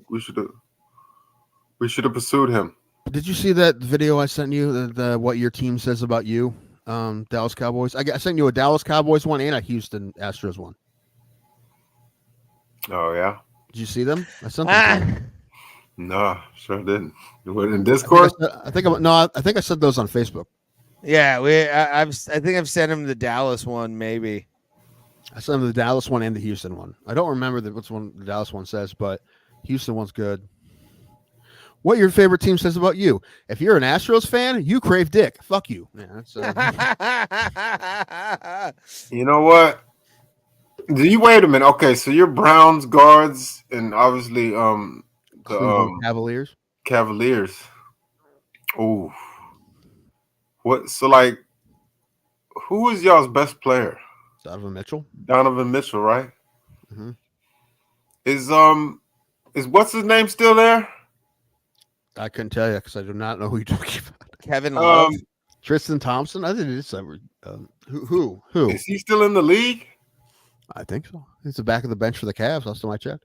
No. The white man. What's his name? He played Kevin Love. Yeah, Kevin Love. No, he got rid of him a few years ago. Oh, right. League or not. I didn't know that. Yeah, they got rid of him in the middle of the season. He ended up finishing the season with Miami, and I think he played for Miami last year. I don't know if he's still in the league or not. Okay. Well, he had a couple of white boys. I can't say a great career, but he had a semi-illustrious career. Kevin Love, very solid career for sure. He'll be in the Cavs Hall of Fame. I think they already said they're going to retire his number. So he should. Yeah. Plus, I don't like number 0 in basketball or in any sport. I think it's a dumb number to wear in sports. So I'm fine with them retiring it, especially in baseball, because they just started using it in baseball and I fucking hate it. It looks stupid. Other than Gilbert Arenas, I can't really think of too many more zeros. No, not Gilbert Arenas is the most famous 0 as of right now. Well, Andres Jimenez for the Guardians is number 0. Jack Flattery for the Dodgers is number 0. Brian Wilson wore number 0 for the Giants at one point. Did he? Yeah. Adam Octavio for the Rockies and the Yankees. Oh, Marcus Stroman for the Yankees this year is number 0. I remember Octavio Dotel. Nah, different guy. We playing trivia today, boss? Oh, I'm not prepared for that. And to be honest, I got a mechanic stopping by the house, coming by the crib because my car was a little under the weather. But I'm here for as long as I can be. Okay, that's fine. Okay. Yeah, we can just do it Thursday. Yeah, absolutely. Which we'll talk about the pay-per-view Thursday as well. I was gonna ask, did y'all watch any of the UFC over the weekend? I saw the Pereira fight. And I listened to Maz for pretty much the entire card and played Rocket League all night. Until I think it was the Rob Font fight when I really started paying attention. Yeah, dude, fucking, how about the no gas tank on Alex Pereira, dude? No gas tank whatsoever, Pulse. Alex or Michelle? So that dancing. Michelle. Yeah, I didn't see any of the card. I was watching boxing that night, but did you guys watch the Francis Ngannou? Yes, I saw that. I saw the highlights. Good for him. Yeah, good for him, but like it was a TKO. It wasn't a KO. Did you see the one angle of the guy cage side? And you just hear him fucking rock hands he has, just fucking smacking that guy's head. Like, dude. No, he didn't. No, he definitely put him to sleep. Like he was fucked, dude. Yeah, good for Ngannou, man. He hasn't fought MMA in like 3 years, and a lot of people thought he was going to lose that guy, and he definitely did not. So I don't know if I thought he was going to lose, but I was like, if he does lose, like the career is over. Like that's like McGregor put a quarter million on him. I wonder who Drake bet on. Probably the other guy. Probably. No, that's who Connor bet on. Connor bet on. Oh, for real? Yeah, Henan, whatever his name is. I mean, I would have bet on him especially after the Joshua fight, and how this dude handled. Clearly, it's a different sport. He beat him by ground and pound, which is also the way he handled Ryan Bader too. Sure, but like the thing is, like if Francis had stayed in the UFC, do you think he would still be? I mean, obviously John came back, but then I asked Mike, would he still be? He would be top 3. I think he would at least be top 3 in the heavyweight division. No, but would he still be like? Would he beat John? I don't think so. No, but man, do I want to see it? I really want to see it. Right. Do I think? Well, I feel like he did beat Cyril Gahn. I don't think he beat Aspinall either, but that'd be a hell of a fight. I'd buy that. I'd buy that. I mean, if he caught Aspinall, I could see him. I could see him beat him. I don't think I wouldn't pick him, but I could see it happening. And you know what happened the last time? Stipe. Man, I really hope the Stipe fight happens, but I didn't realize how it was like 3.5 years ago the last time Stipe fought. What the fuck are you doing with this poor guy? He's dragging him along, dude. We have said it to nauseating amounts of times. Did you see either watch the video or read the article I sent you about Shane Carwin and then Shop talking about Shane Carwin? How his health and everything is fucked up right now. His mental health. Oh man, what's going on? The sport killed him. The sport basically killed him. He's still here, but he's not the Shane Carwin he used to be. His cognitive abilities aren't what they used to be. It's so much that he can't hold a job anymore. The guy used to be an engineer, and he can't do that shit anymore because of what this fucking sport did to him. But they did say Schaub was saying at one point that where did I go? That they were trying to get Carwin, when he had the interim belt, to quit his day job because they told him it was a bad look for him to have a day job. This is coming from Schaub. And meanwhile, Steve yeah, that's what I was going to say. If they said that to him, then it makes a lot of sense why they never marketed Stipe. They never used the fireman thing because they didn't like it. If they really try to get Carwin to quit his job, I guarantee they asked Stipe to quit his. And I've said on this show that was a huge mistake for the UFC not to put the blue collar champion kind of thing out there instead of being like, all of our guys are millionaires. It's not going to happen. I'd be very surprised if it didn't work. I mean, they didn't try it, so I don't know. Maybe they focus grouped it. I don't know. No, but I got I'd be very surprised if that wouldn't have been a positive marketing campaign. I'm just gonna say this, y'all. This, like, I hate to say it though, but like, it's the truth. This is gonna be the fate for a lot of guys. MMA is still like in its infancy, sort of, and it's like a lot of these guys, especially. I'm just gonna say it, man. Like, one Darren Elkins who fought this weekend. He's gonna end up in a bad way. Oh yeah, Chuck Liddell is barely awake. Okay, all right. Tony Ferguson, he last few. Okay. Yeah, like a lot of these guys. Conor, I think Conor. That's probably the. Connor's going to be self-inflicted. I honestly think it was other shit that did it to him more than maybe the fighting. But the thing is, everyone's different. So you're like, well, this guy had 40 fights, and he can get more than anybody. An SAT test, right? No, this guy's had 10 fights, listen, and he can't even talk. Everyone's different. That's why. More than anybody, Justin Gaethje. He's gonna Gaethje's.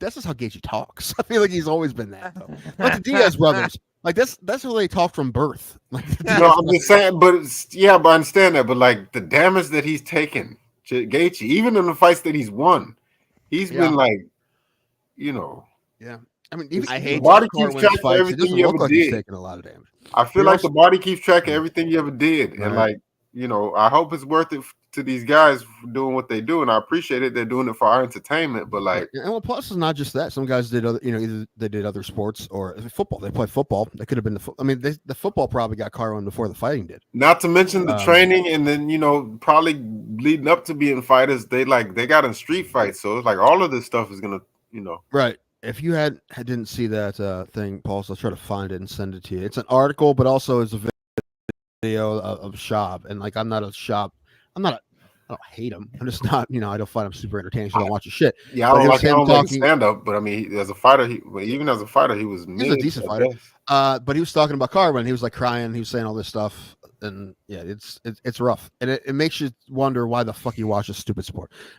That's like eventually I'm not gonna watch any contact sports anymore. When guys keep getting like this, it's just gonna be like just figure skating. Oh, and Bigfoot Silva, that guy. Well, he's always talked weird. So I mean, he's the Andre the Giant of the fucking syndrome, of MMA. But I'm gonna say this, and I'm gonna say the most unpopular opinion, but it is my opinion. Okay, that's new. Who would have thought? Everybody, hold on. Newsflash: Ray's opinion unpopular. All right, go ahead. First, to Pulse's point about the people that he was naming off, their fight style. It's guns blazing the entire time. That's a choice. You also have a choice to be in mixed martial arts professionally. Sure. So Shane Carwin, you knew was going to happen. Chuck Liddell absolutely was going to end up being almost a vegetable. Like Vanderlei Silva too. Like Vanderlei, same thing. He came from that what they call Vale Tudo, and they used to practice like that. They used to, because their thought process was like, we want to make a fight seem easy, so we're gonna go extra hard in practice. But it's like that's stupid. Like they knew what they signed up for argument, and I believe it. I understand it to a certain extent. However, now so more than ever, that argument makes sense. But for a very, very long time, they didn't know what they were signing up for because they still didn't know anything about CTE. They didn't know anything about the long-term effects.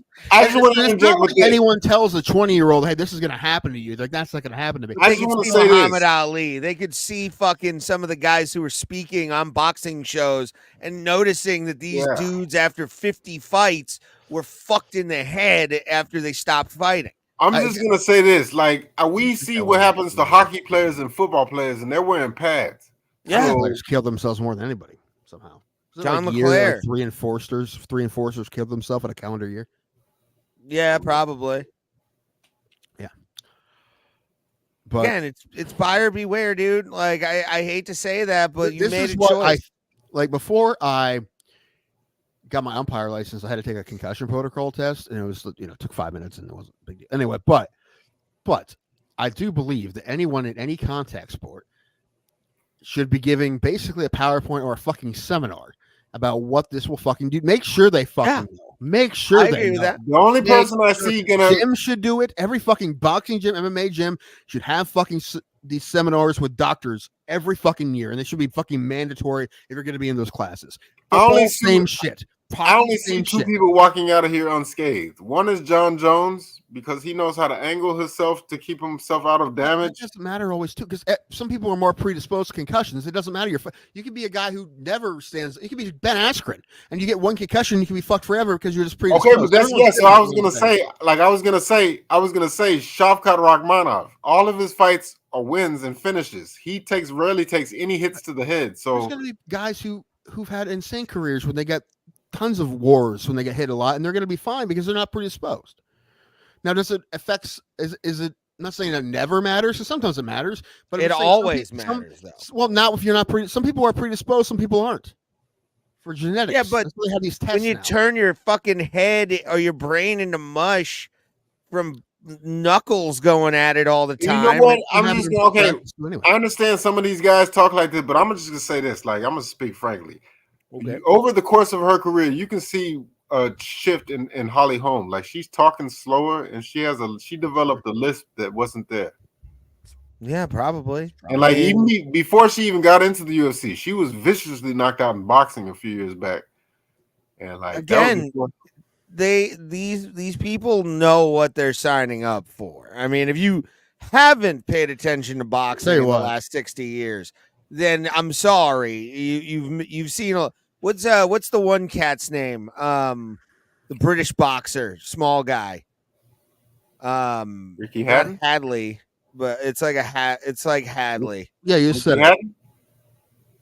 What, Paul? Ricky Hatton? Are you talking about? Yeah, Ricky Hatton. Ricky Hatton is kind of fucked up. I mean, what's Freddie Roach? Look at Freddie Roach. Freddie Roach is the poster. If you want to be a fucking boxer, this is what you could show Freddie Roach's face and be like, yeah, this is. And I gotta say, okay, also, I think not that he's like the sharpest tool in the, but I mean, he's all right. But I'm just saying, like Floyd Mayweather, he avoided a lot of damage his whole career. So that's because he doesn't have a brain.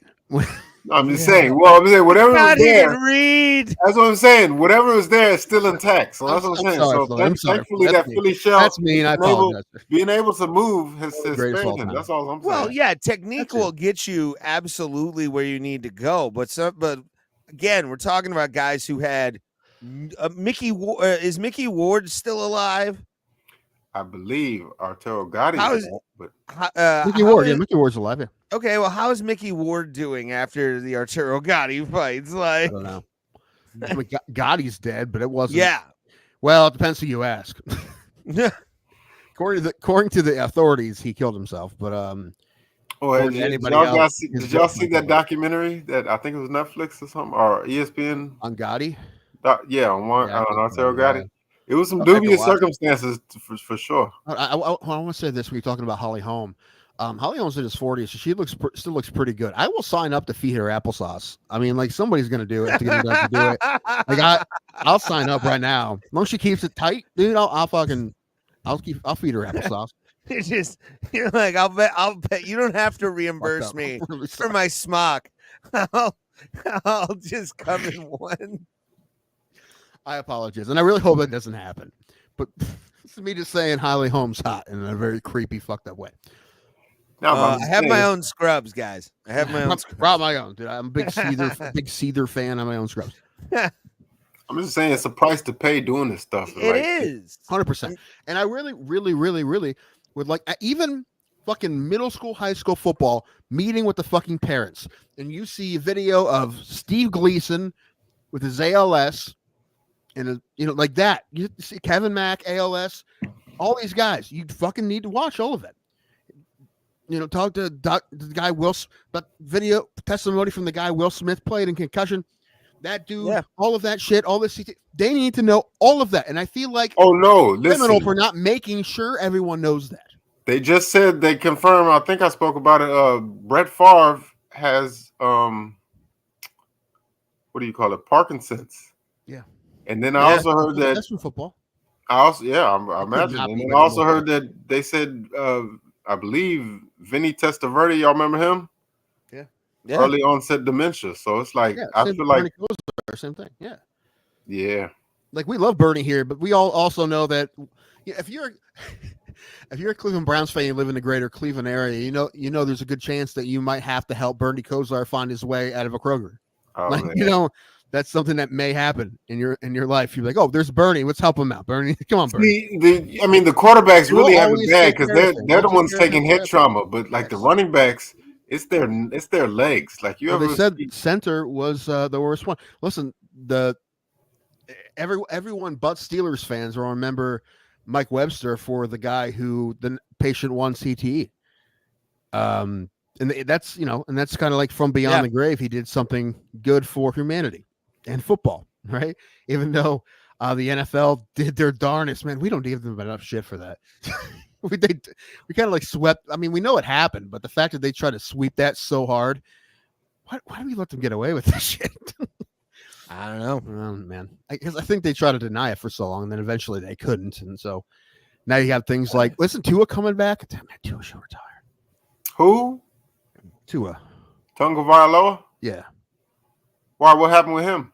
Well, did you see him a couple weeks ago? He got fucked. Yeah. Same shit happened again. The fucking fencing position, him, not moving, him not. Ooh. Yeah, he's been out a few weeks, but he's obviously predisposed, or at least now.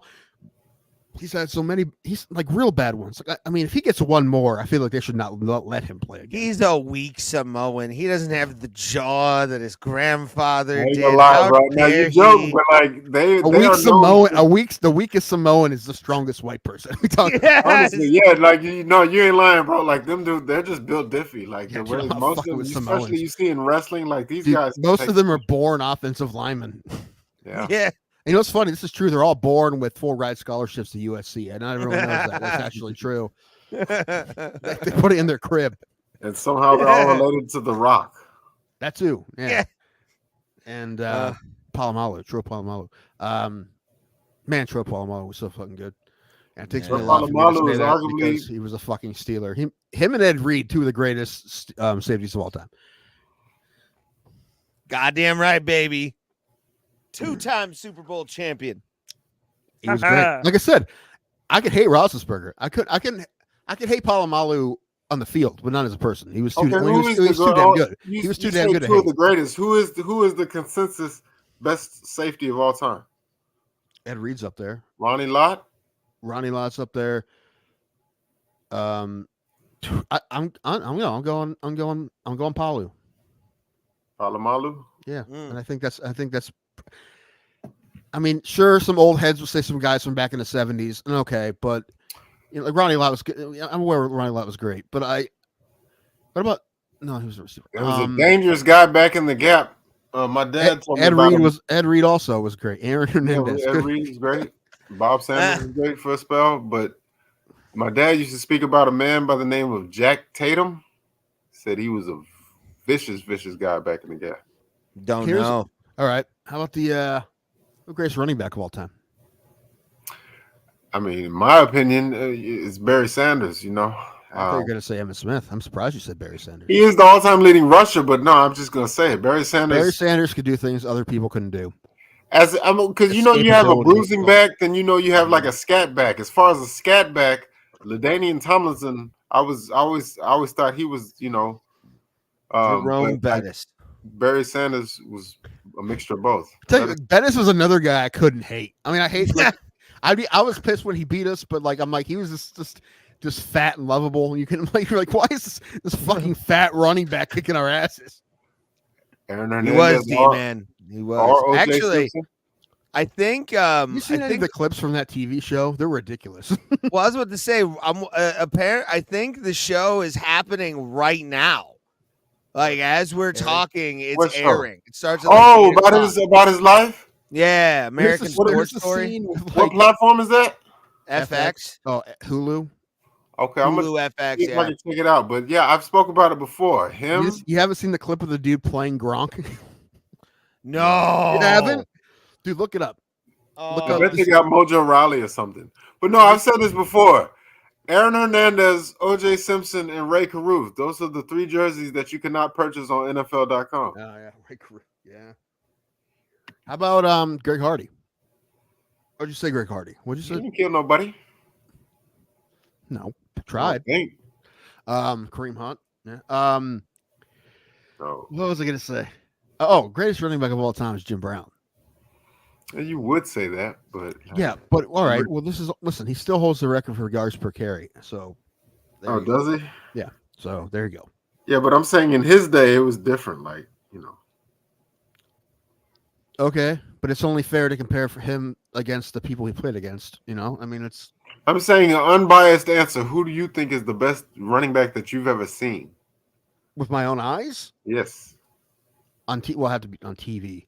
Okay, I guess. Well, I mean, I've seen Jim Brown film. No, but I'm saying that you saw in the All right, span of play your live. lifetime. All right.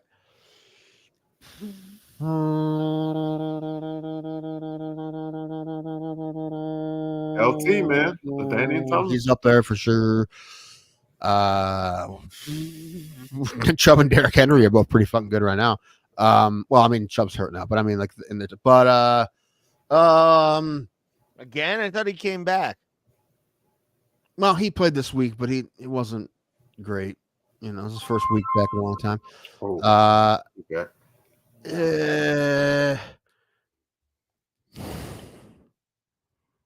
I don't know. Emmitt Smith's up there for sure. This fucking guy. Yes. This guy looks like he was made in a Madden simulator. Like like he looks nothing like fucking Gronk. He looks more like Mojo Rawley, to be honest with you. And Mojo played with Gronk. This would be like if someone yelled at you on stage, "Do your best Gronk impression," and this is probably what would come out. Yeah. I'd have to wear a mask for this guy to be accurate. Hit it. Oh God. Hey. I'm Rob. They call me Gronk. Call me Aaron. No, they don't. Shut up. No one calls you that. Nice. Hey, you meet Coach yet? Nah, not yet. That dude is fucking scary, bro.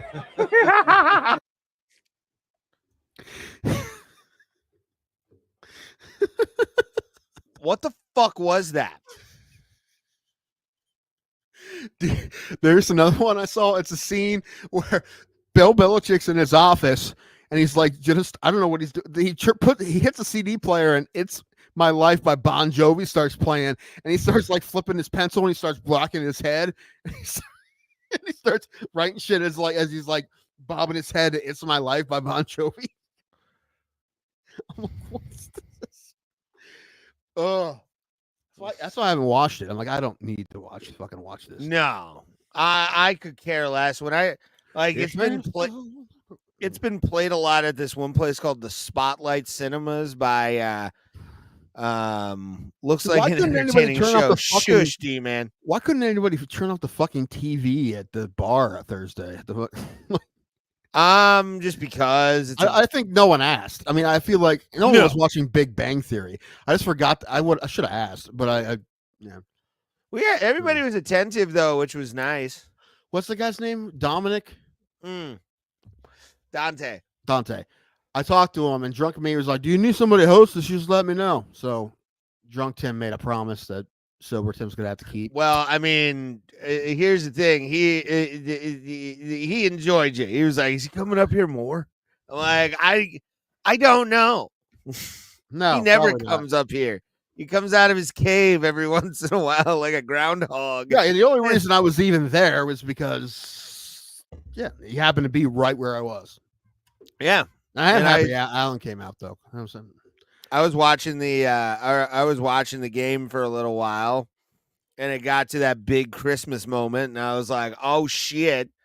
And then I realized what time it was. I'm like, I gotta go sign up for this fucking thing, and I was. I listened to the Hammy call. Yeah, I heard Hammy call on the radio, and Alan's like, "You want to go to a bar?" I'm like, "Yes, I want to go to a bar." So we went to Buckeye Beer Engine, which is by his house, and then we watched it there. And I was sitting there at the bar watching, and there's another corner where there's a TV, and one of the guys there, he's like, "Oh, something happens. We're gonna hear it over there first." I'm like, "Oh, what? That one's a little quicker." He's like, "Yeah, that one's quicker." All right, I'm going over there. So I take my drink, I walk over. First pitch after I walk over is the pitch that Fry hits that home run, and Nice. I see it. I'm just go, ah! And the whole bar looks over at me, and then I go, yeah, I lost my mind. It was still great. Like I said to Alan, I'm like, if they do come back, I'm still thrilled because they came back. Yeah, And plus, and he was unaware that his whole family was already asleep, and he was like worried about getting home. So, I mean, I'm not blaming him because I was driving and I didn't want to have to fucking sit in that traffic. We got it out of there really easy. So yeah. Even I, luckily, like they really didn't let out until I got like to Casey Jones. Like that was it. And as soon as it was smooth sailing downtown. I was surprised. I was happy about that. yeah, but I had fun. I talked about my dick. I wasn't planning on doing that. I don't know how that came out. Hilarious though. I Hilarious. remember the only thing I might be able to make a bit on, even though I don't like talking about my dick, but I think this is a funny thought that like I haven't been laid in 8 years, and that's 29 to 37. So and a bunch of weight gain. So if I have ED, I really don't know. Yeah. And the chances of me having it are probably pretty high. Late 30s, obese, probably pretty high, right? Low P, I know that, probably pretty high. But the thing is, I'm not aware. Like what I need to do, a 25%er is plenty for what I need to do. It's like trying to get the last bit of toothpaste out of the toothpaste roll. You're petting it, making sure. Just rolling it up. But yeah, and I didn't record it either. But I was happy that the uncle thing fucking landed with civilians at the bar. The people at the bar were laughing their asses off. The bartender loved you, so you know you did good. I went up there. That's how you know you did good at an open mic. He's like, I could tell you're on Xanax. You're all over the place. I'm like, I'm always on Xanax when I do comedy. I'm like, it's the ADD. That's why I'm all over the place. Yeah. I have watched old videos of myself when I was on Adderall, and I'm not all over the place, and I miss those days. That's the only reason I want it back is for that. But it's fine. Anyway, it was fun. Yeah, it was a lot of fun. I always like doing that one. And they said, "Look, hey, we're gonna give you beer chips." I'm like, "Well, give them to somebody else." I'm leaving. Nah. Yeah, it's your best set gets a. That's become a new trend in open mics that I'm kind of like, what the fuck is this? Making everything a contest. I hate that. Well, no, not even that. Like, just somebody gets a free drink from the host. You're like, what the fuck is this? You buy your. I'm old school. The host doesn't do that. The host gets free drinks. He doesn't give them away. I used to have beer chips at Buzzbin to give to people. Every comic got some, so those are cool. Nice. And then I also had a tab every week. So, but they only had beer, so I was just drinking, like 8 PBRs every Monday. Woo! So, yeah. Oh, fuck. Is Pulse alive? Yeah, Pulse is probably talking to the person, the mechanic person that was coming. It's okay. Oh.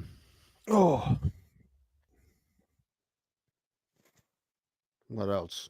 I don't know. I haven't been on in 2 weeks, man. I gotta trying to think. Not looking forward to a couple weeks from now. That's the only thing I can really say. Just tired of it. Well, now work. No. What's 2 weeks from now, Tim? Oh, yeah. Just today, I realized how close it was. I've been paying attention through. Well, here's the thing: it's no matter which way it goes, the crazy part isn't going to be that day. It's going to be the aftermath.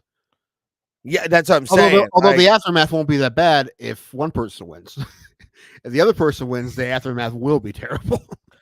I know, and it's gonna be horrible when Antifa starts like burning stuff again. It's gonna be the weird thing. When Harris decides she's not going to concede, and then she tells everybody to storm the Capitol.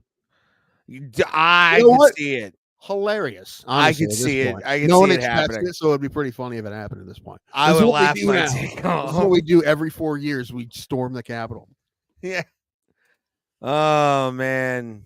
And But there's some. I tell you what, on what is it? Certification day.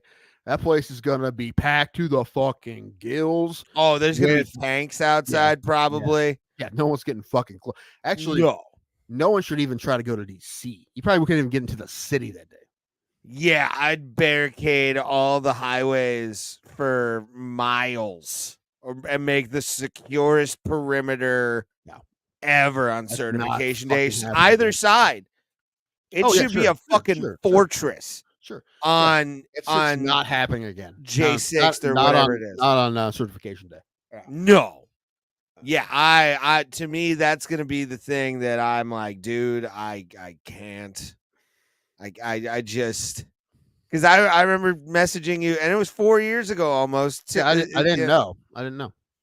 It's but to text you while editing this very show in its infancy, to have Ray Epps and the boys decide to fucking pull an operation to make it look like Trump supporters were really trying to get in.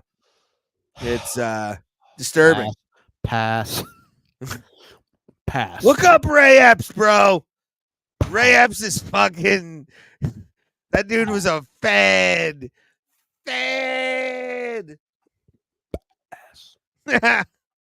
You don't know, cause that's why you're not answering, bruh. You're just afraid of the truth, Tim. It's just you gotta give. It's just not worth it. Worth it to be wrong? I know you don't want to be, Tim. Do you know any right comics that would debate somebody? Because I would just love for us just to be moderators and let two other comics go at it. We're just like eating popcorn. That would be a fun episode. The Great Debate. Yes, you pick any. I know one. You pick any comic you want for side Trump. I'll pick whatever one I want. It's going to be Matt Onesti for the other side. Oh man, You know what? Yeah, dude. KDJ, dude, fucking like. I'll do it. I'd be fun. Baby, I'm happy to be on the bro plotter show. Dude, Mr. we're not going to put Jr. any of our own opinions. We'll just do questions. We'll just shoot questions and let Mr. Downey Jr. You have the floor. Let Downey and Matt Onesti go at it. They're both smart guys, and they have very different opinions on everything. I think that would be really fun. Actually, it might get bad. I don't think it would get bad. I don't think after the election, let's do it. Why can't we do it before the election? There's only 2 weeks. I don't know what Kevin's schedule's like. Well, then find another right comic. I don't know many right-leaning comics, guy. No, there's not. Terry McNeely. That's shout out to the team, man. You're right. There's not many. There's Paul not. Bond. Call Paul Bond. I'm not. No one's asking Paul Bond to be on podcasts. I get fucking ripped on for being conservative, and I'm not even conservative. Like, it's the weirdest thing. I saw a pretty funny meme that it was a Scooby-Doo meme, right? A mask. Yeah. And the speech bubble said, "I'm not conservative." Takes it off, it says conservative. I'm not, though. That's the thing. I'm socially, I think, very liberal. There's things where I draw the line, but listen, I don't. I'm not 100% with the left either with everything. I mean, most people aren't. Most people aren't pro-life. Most people aren't. But there's, so just because you're pro-choice doesn't mean you're not Republican. Well, it's not even that. It's also like the only real things I have with them is their tax policies. I like tax cuts. That's it.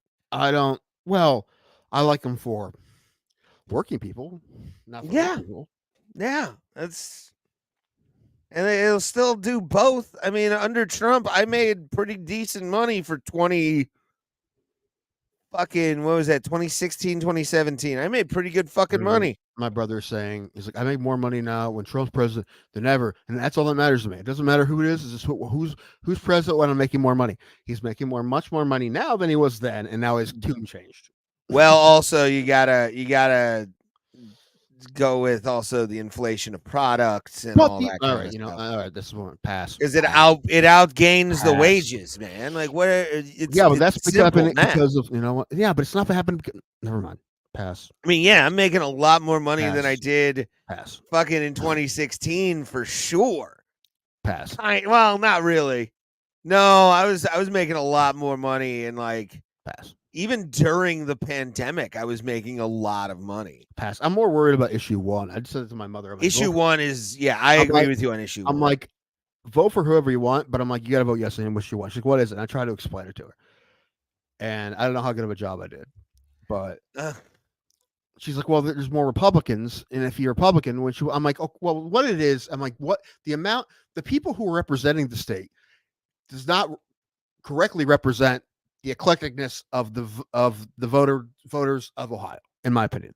So that's the problem. Yeah.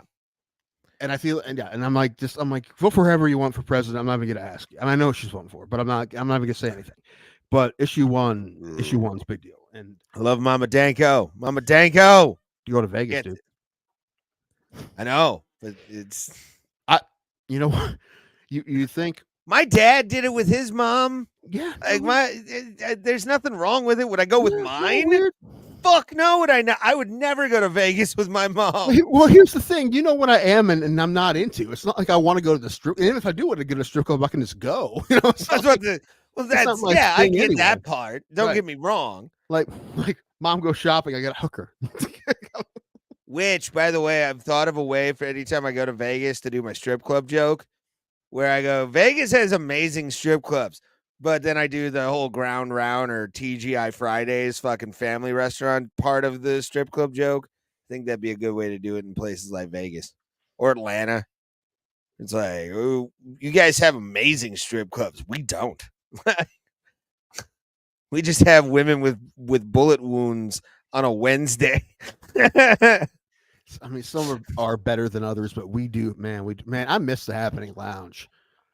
As a punchline, it was a punchline. That's why it was funny. Oh, I bet. And well, I mean, the one by you anyway.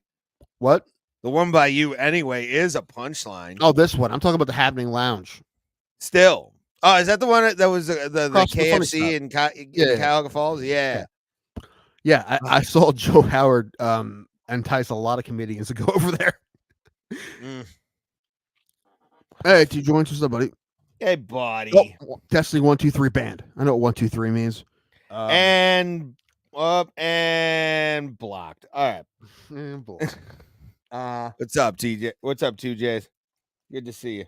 Man, if I really wish Mariners did the funny stuff this week. I mean, the only reason I didn't go is because baseball, dude. And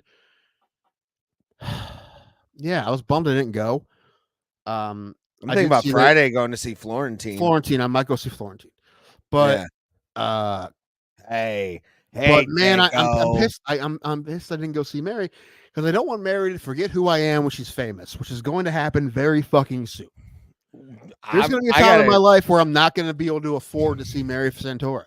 That's going to happen. And I got to be honest with you. What? I got to be honest with you, dude.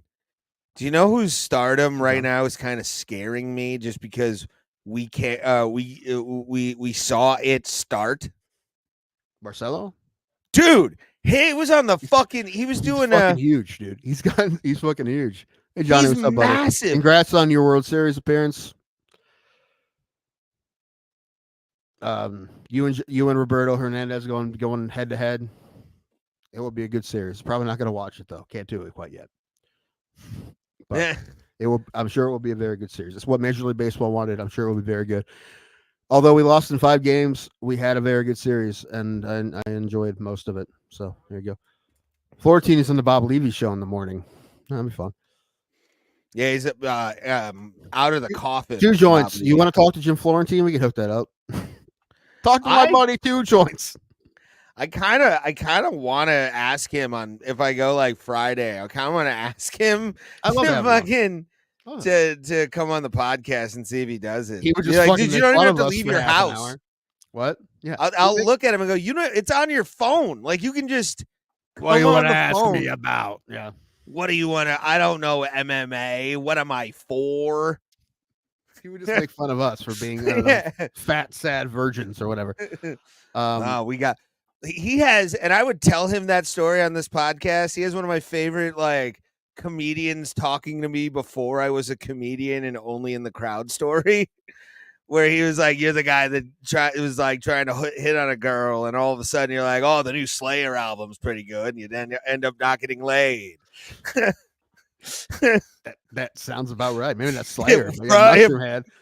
More than likely was me in from 8th to senior year. Oh man, Johnny Smith, how was that game 3? That wacky one. But Marcelo, dude, he's gonna be fucking Adam Sandler huge. He's gonna be so fucking massive. Huge. He's gonna very close soon. He's gonna be in movies. I gave that kid rides to his college. Think about that. What college did he go to? John Carroll. Okay.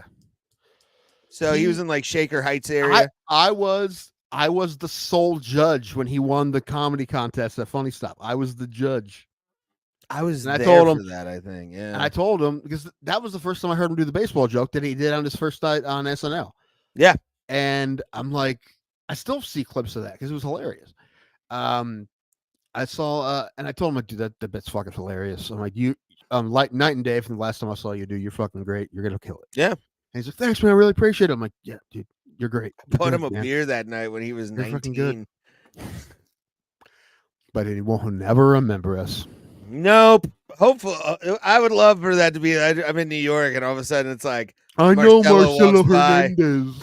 I saw Marcelo when he's just started, bro. I really wish I wish he'd come do a fucking one-nighter at the Funny Stop, man. I know Pete's not here anymore, but fucking help him out, dude. Yeah, he would sell the fuck out, dude. He could sell $100 tickets in that room. Yeah, but I would hope he wouldn't. Take it at a loss at least for Pete. Well, Polly does like $30 a head for the whole thing. That's like $6,000. Yeah, which is less than he would make at other places, but it's not. He'd be okay still. It's still a good chunk of money, obviously. But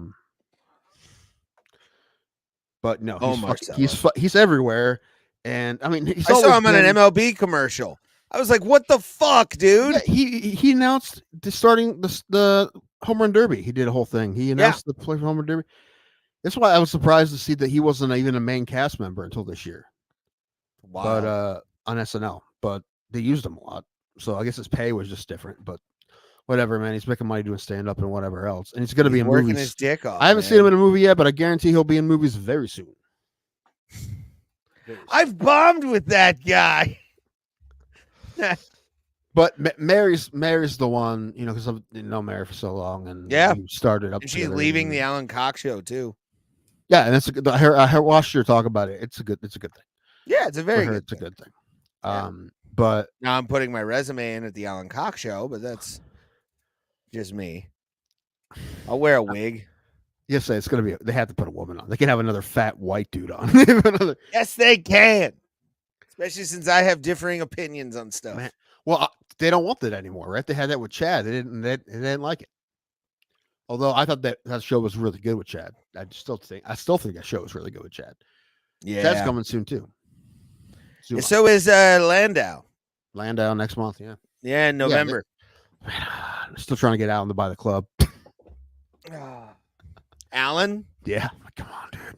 I'll throw in like $1,000 every like month to like help keep that place afloat. I'll be a shadow investor. Right. That's just gonna be like your 10% of the gate every fucking time. Go. For $1,000 a month is gonna be your bar tab. That's gonna be you pay it every month and then you get this drink for free. No. No, I'll pay extra for that. I'll be like, here's $500. This is from last month. I made it here. I own this place, not you. I'm smart. But he even had another guy who's worked in restaurant businesses for a long time, and he's an accountant. And he's like, dude, I'll come look at it with you. We'll go in together if the thing makes sense. I'm like, dude, fucking take the meeting. I'm like, it's a good chance you're gonna say no once you see all the books, but yeah, probably. I'm sure. Can you imagine what those books look like? Pete's handwriting too. Just man, fried, dude. Just you hand it to you, they're on fire. Yeah. There's cigar burns from Tony like 30 years ago in them. What is this? This is $3,700-ish. What does that mean? Yeah. It's what we pay. It's what we pay. Ish. There's a lot of ishes in here. A lot of more or lesses. Kinda. What does kinda mean? What is this? That's ballpark in Arabic. It means it's there. I mean, I don't know how that guy hasn't been audited. He has to have been, right? Oh, he probably paid. They paid people off for years, probably. I mean, the place burned down. Yeah, it's like that's why probably they haven't sold it yet. Is I know they want to, but I'm sure every time anyone actually looks at it, they're like, "Oh my gosh!" But the thing is, it's been there a long time. It's like it must be doing something at least enough to keep it afloat. I don't know. Yeah. And Alan's like, I'm just afraid I wouldn't make my money back. I'm like, it's possible you won't, but there's a 99% chance that's gonna happen. It's been open for a long time, so I mean, something's happening. As long as Chris Kettler has nothing to do with it, I'm fine with it. I told you that he sent somebody there. Yeah, no, I know. Yeah. I know. He owns a club in Fort Wayne now, and he can suck a dick. Does he? Yeah. He's not. Very seldomly has he had anybody at Crackpots I even want to go see. Yeah. Adam Gabriel, which I'm kind of sad he went Sam there Miller. instead of Sam Miller's funny. I like Sam Miller. But that giant fucking former meth addict. He's like 6'8", like 380. That dude. Yeah. What the funny stuff should get him. They can get him. Where'd Pulse go? Pulse left. I think he's out with the mechanic guy. All right. He said as long as he could. So that's fine. It's no longer he could. Listen, we already did double what you fuckers did last week without me. Truth. I was very disappointed in you. I'm not gonna lie. I know. It's okay. Very disappointed. So I was gonna pop on. I'm like 1 fucking hour and a whole week. You didn't even do a show Thursday. You motherfuckers. Was that the day? We have 400 and some odd fucking people. For the people also watching tonight, we do appreciate you. It's 408. You tell them all to fuck themselves. Look at that. Ryan's here. You're like, oh, sorry, Ryan. We're leaving. Yeah, we're sleepy. I'm sleepy at least. But Ozempic is a scam. I mean, when you out eat it, it's kind of. I think we just need you on depressants or antidepressants. I'm already and then on the Ozempics. Well, the Ozempic should work then. Nope. No. It doesn't work. Oh boy, so fucking burnt out. Well, Florentine and Joe Howard. It's Joe Howard. There was that. I'll tell you a fun story about that involves Florentine. I was listening to an old O&A clip, and it was Florentine and I think Colin Quinn or something. And they had this I think it was the cherry dart challenge where they were like throwing cherry darts at chicks with whipped cream on their ass. And Jim Florentine talked to a couple from Cleveland who was there. It was like, do you know a middle named Joe Howard? Where was this? Oh, It was on O&A. O&A. Oh, It was like 05, 06, something like that. When they were like back again for a little while, but they were doing cherry darts on a ride. Well, no, that's technically, that's ADHD medications is the meth that he needs to take to keep himself going. But share us out, fuckos. Share us out. We love all of you. You're amazing. Tell people we exist. There's actually people watching, which is fun. Thank you guys. Some people have been here the entire time too, which is awesome. Thank you guys. Bro plot away is basically, oh man, there's people watching us. Fuck you. Should have been here earlier. Yeah, pretty much. You're missing out, man. You got to start from 7 p.m. Eastern Standard Time, whatever that is. If you're at Mike work, Polk Jr. video I'm going to watch. If you're at work, fucking get notifications. Turn those fuckers on. Full That's how you lineup get for us. Sonic Temple announced tomorrow. Yeah, I know. I saw that. I'm kind of excited. Anybody? I don't know if people in the chat, you guys, or people watch. I can't. They're like music festivals, but that's our like big one of the year. Every year. Incarceration is pretty big too. But incarceration's gotten massive. But that's a little too. Am I voting for Tampa? Not directly, but maybe indirectly. But what was I going to say? We have our own tampon Tim. He's right over here, just constantly flowing. That's yeah, D-Man. You're good, brother. You're good. I get you. You're good. That's fine. I'm just reminding people when we're on, so you can drive home, do whatever you got to do. Sure. We definitely go on. We go on Eastern time for sure. That's changing pretty soon too, right? Fucking couple weeks. I think. What day is Halloween? Halloween is. It's on a Wednesday this year, I think. Oh, it's on a Thursday. Oh, it's on a Thursday. Fuck, Halloween show. Fuck. I mean, we don't have to. If are you gonna go trick or treating with your nieces in their non-existent neighborhood? No. That is funny because they don't have a neighborhood. We walked 8 miles. We got to 2 houses. None of them had full-size Snickers. I egged their houses for them. What was I gonna say? No. Oh, the younger one, the 7-year-old. Guess what she's going to be for Halloween? I'll give you a hint. A movie character. Ooh, okay. I've got a lot of non-Disney characters. Non-Disney movie character. It takes out a lot because Disney owns a fuck ton now. A movie came out relatively recently. It's probably the internet got her on this idea. Probably. Gotcha. Yeah, it had to be. Whatever Jenna Ortega's character was in Beetlejuice 2. No. Close though. Winona Ryder's character in Beetlejuice 2. No, closer. She's gonna be Beetlejuice? Yeah. That's awesome. That's cool. I like that. Hey man, that movie. She's like, I want to be Beetlejuice for Halloween. I'm like, really?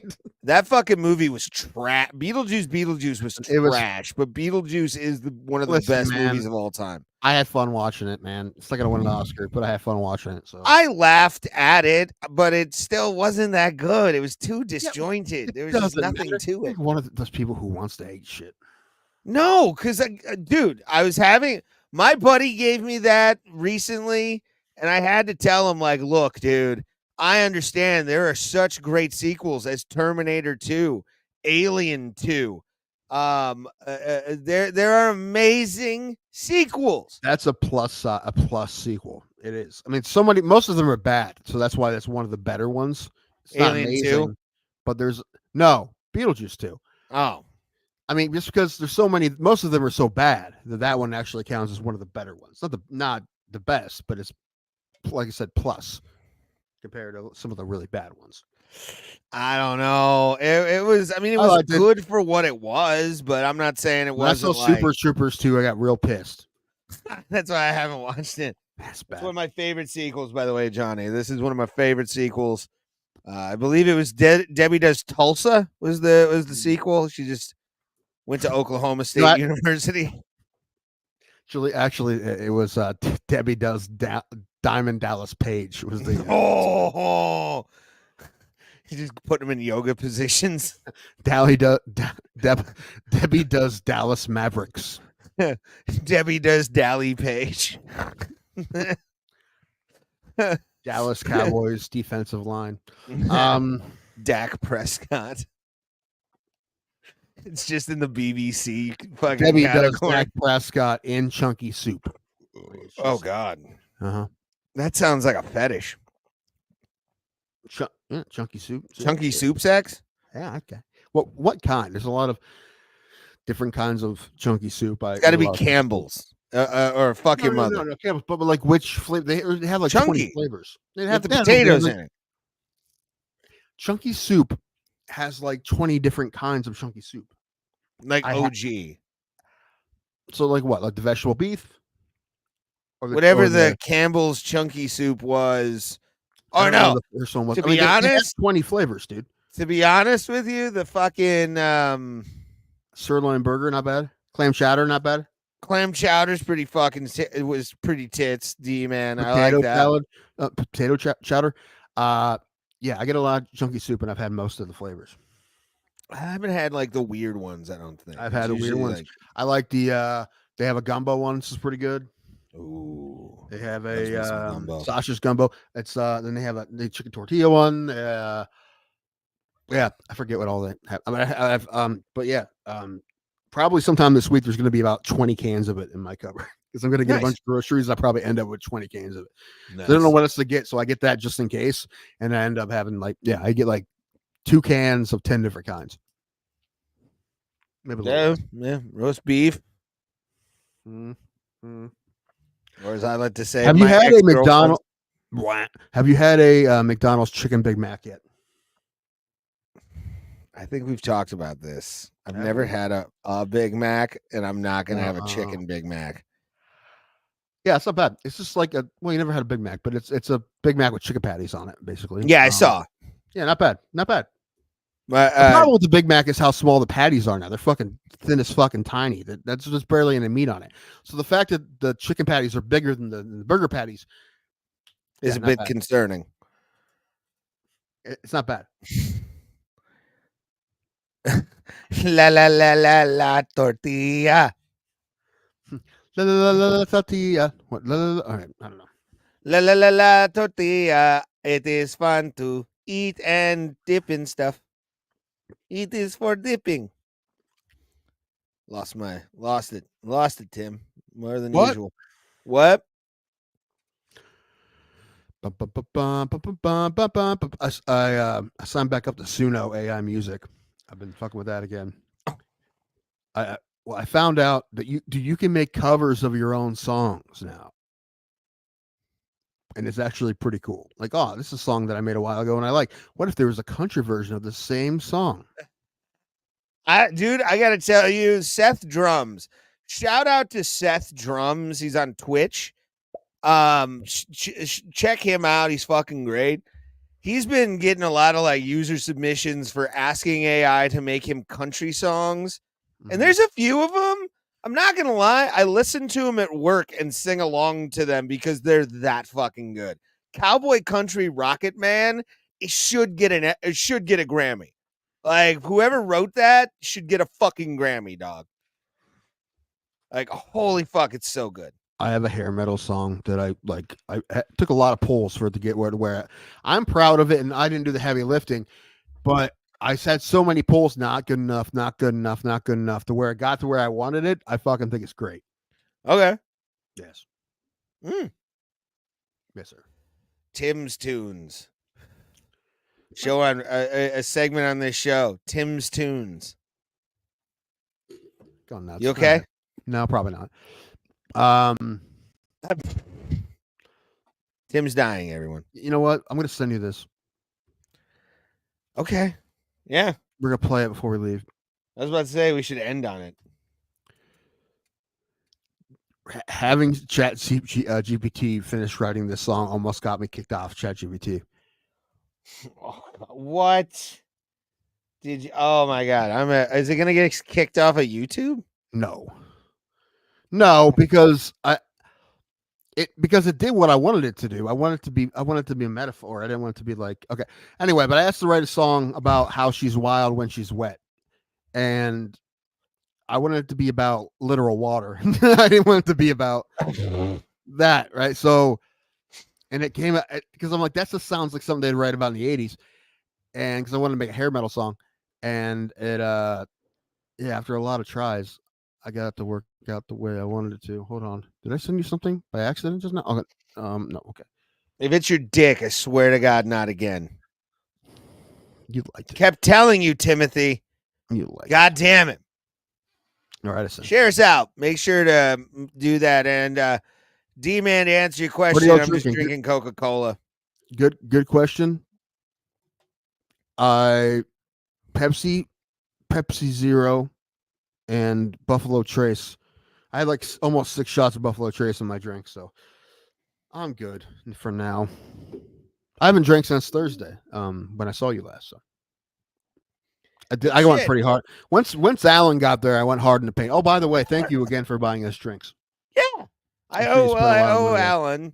I do. It's more karma than anything. And I'm glad it came out though. I honestly think the good karma for me doing that gave me that okay set at fucking Casey Jones.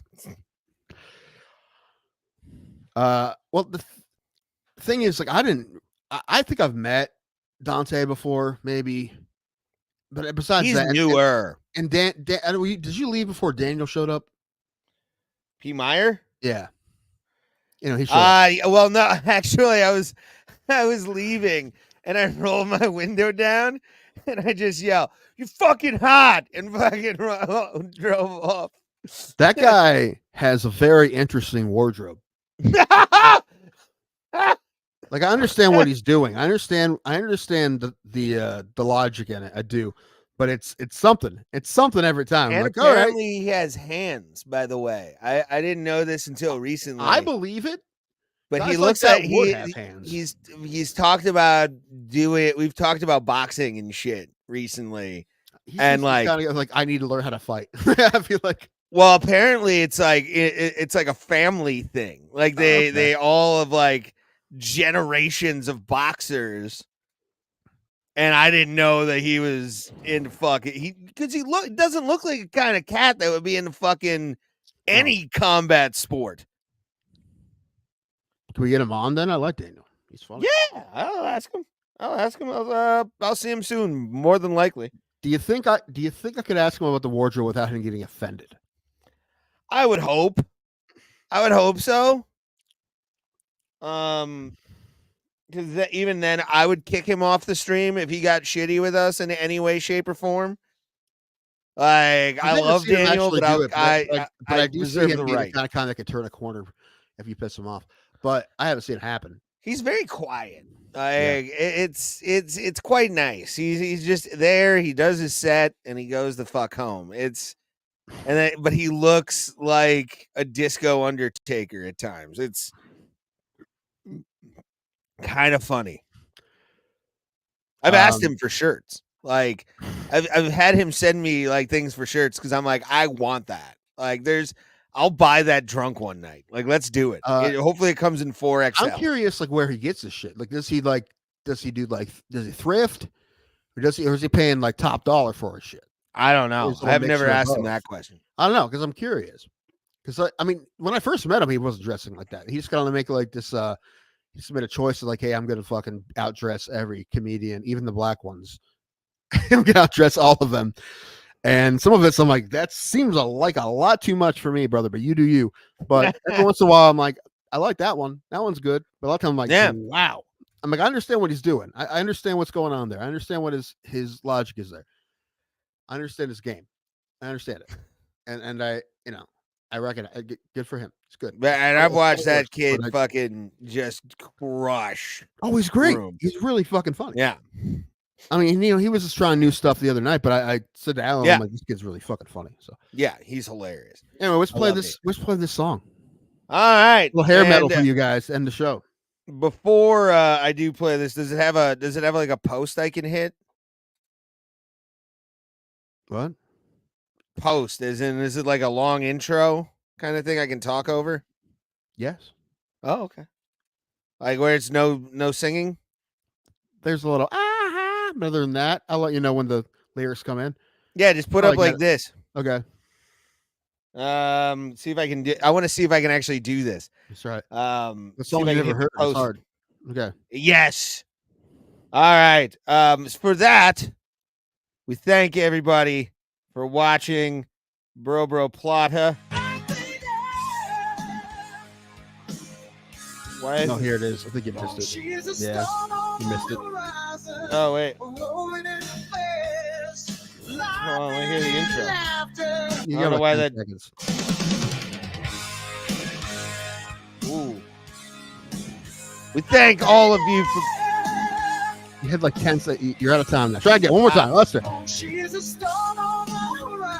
it's 10 seconds? Then I'm not going to be able to hit that post and close the show before the thing. You So can I'll do just it in talk 10 over seconds. it. You can do it in 10 seconds. Thank you, everybody, for watching Bro Plata. And we will see you Thursday. And as always, we'll see you at the Kumite, fam. She is a storm on the horizon, rolling in the face, lightning in laughter, thunder in her face. You never know she's holding back till the clouds break. Then the rain stops falling, she's ready to shake. When the skies turn dark, that's when she comes alive. She's a hurricane in the night, ready to die. She's wild when she's wet, no one can tame her. Dancing in the downpour, reckless heartbreaker. What a sense of free. She's as wild as it gets. You ain't seen nothing yet. She's wild when she's wet. Underneath the surface, there's a calm disguise. But when the floodgates open, she'll catch you by surprise. Waves crashing out, taking you along for the ride. She's got that fire burning where the waters collide. When the world cools down, she's just getting warm. She's a river running wild, breaking every note. She's wild when she's wet, no one can stop her. Running through the streets like a midnight rocker. The water sets her free. She's as wild as it gets. You ain't seen nothing yet. She's wild when she's wet. In the shimmer of the rain, she's a rebel in bloom. When the storm starts to rise, she'll take up the room. No umbrella can hold her, no dam can break. When she's wild and wet, she's the ocean awake. She's wild when she's wet.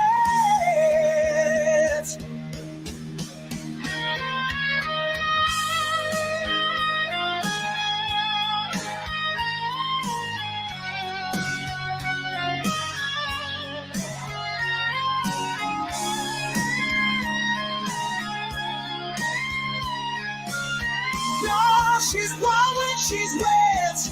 Don't you forget. She's wild when she's wet.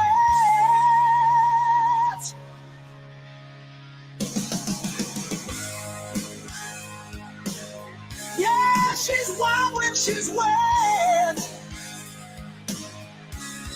Don't you forget.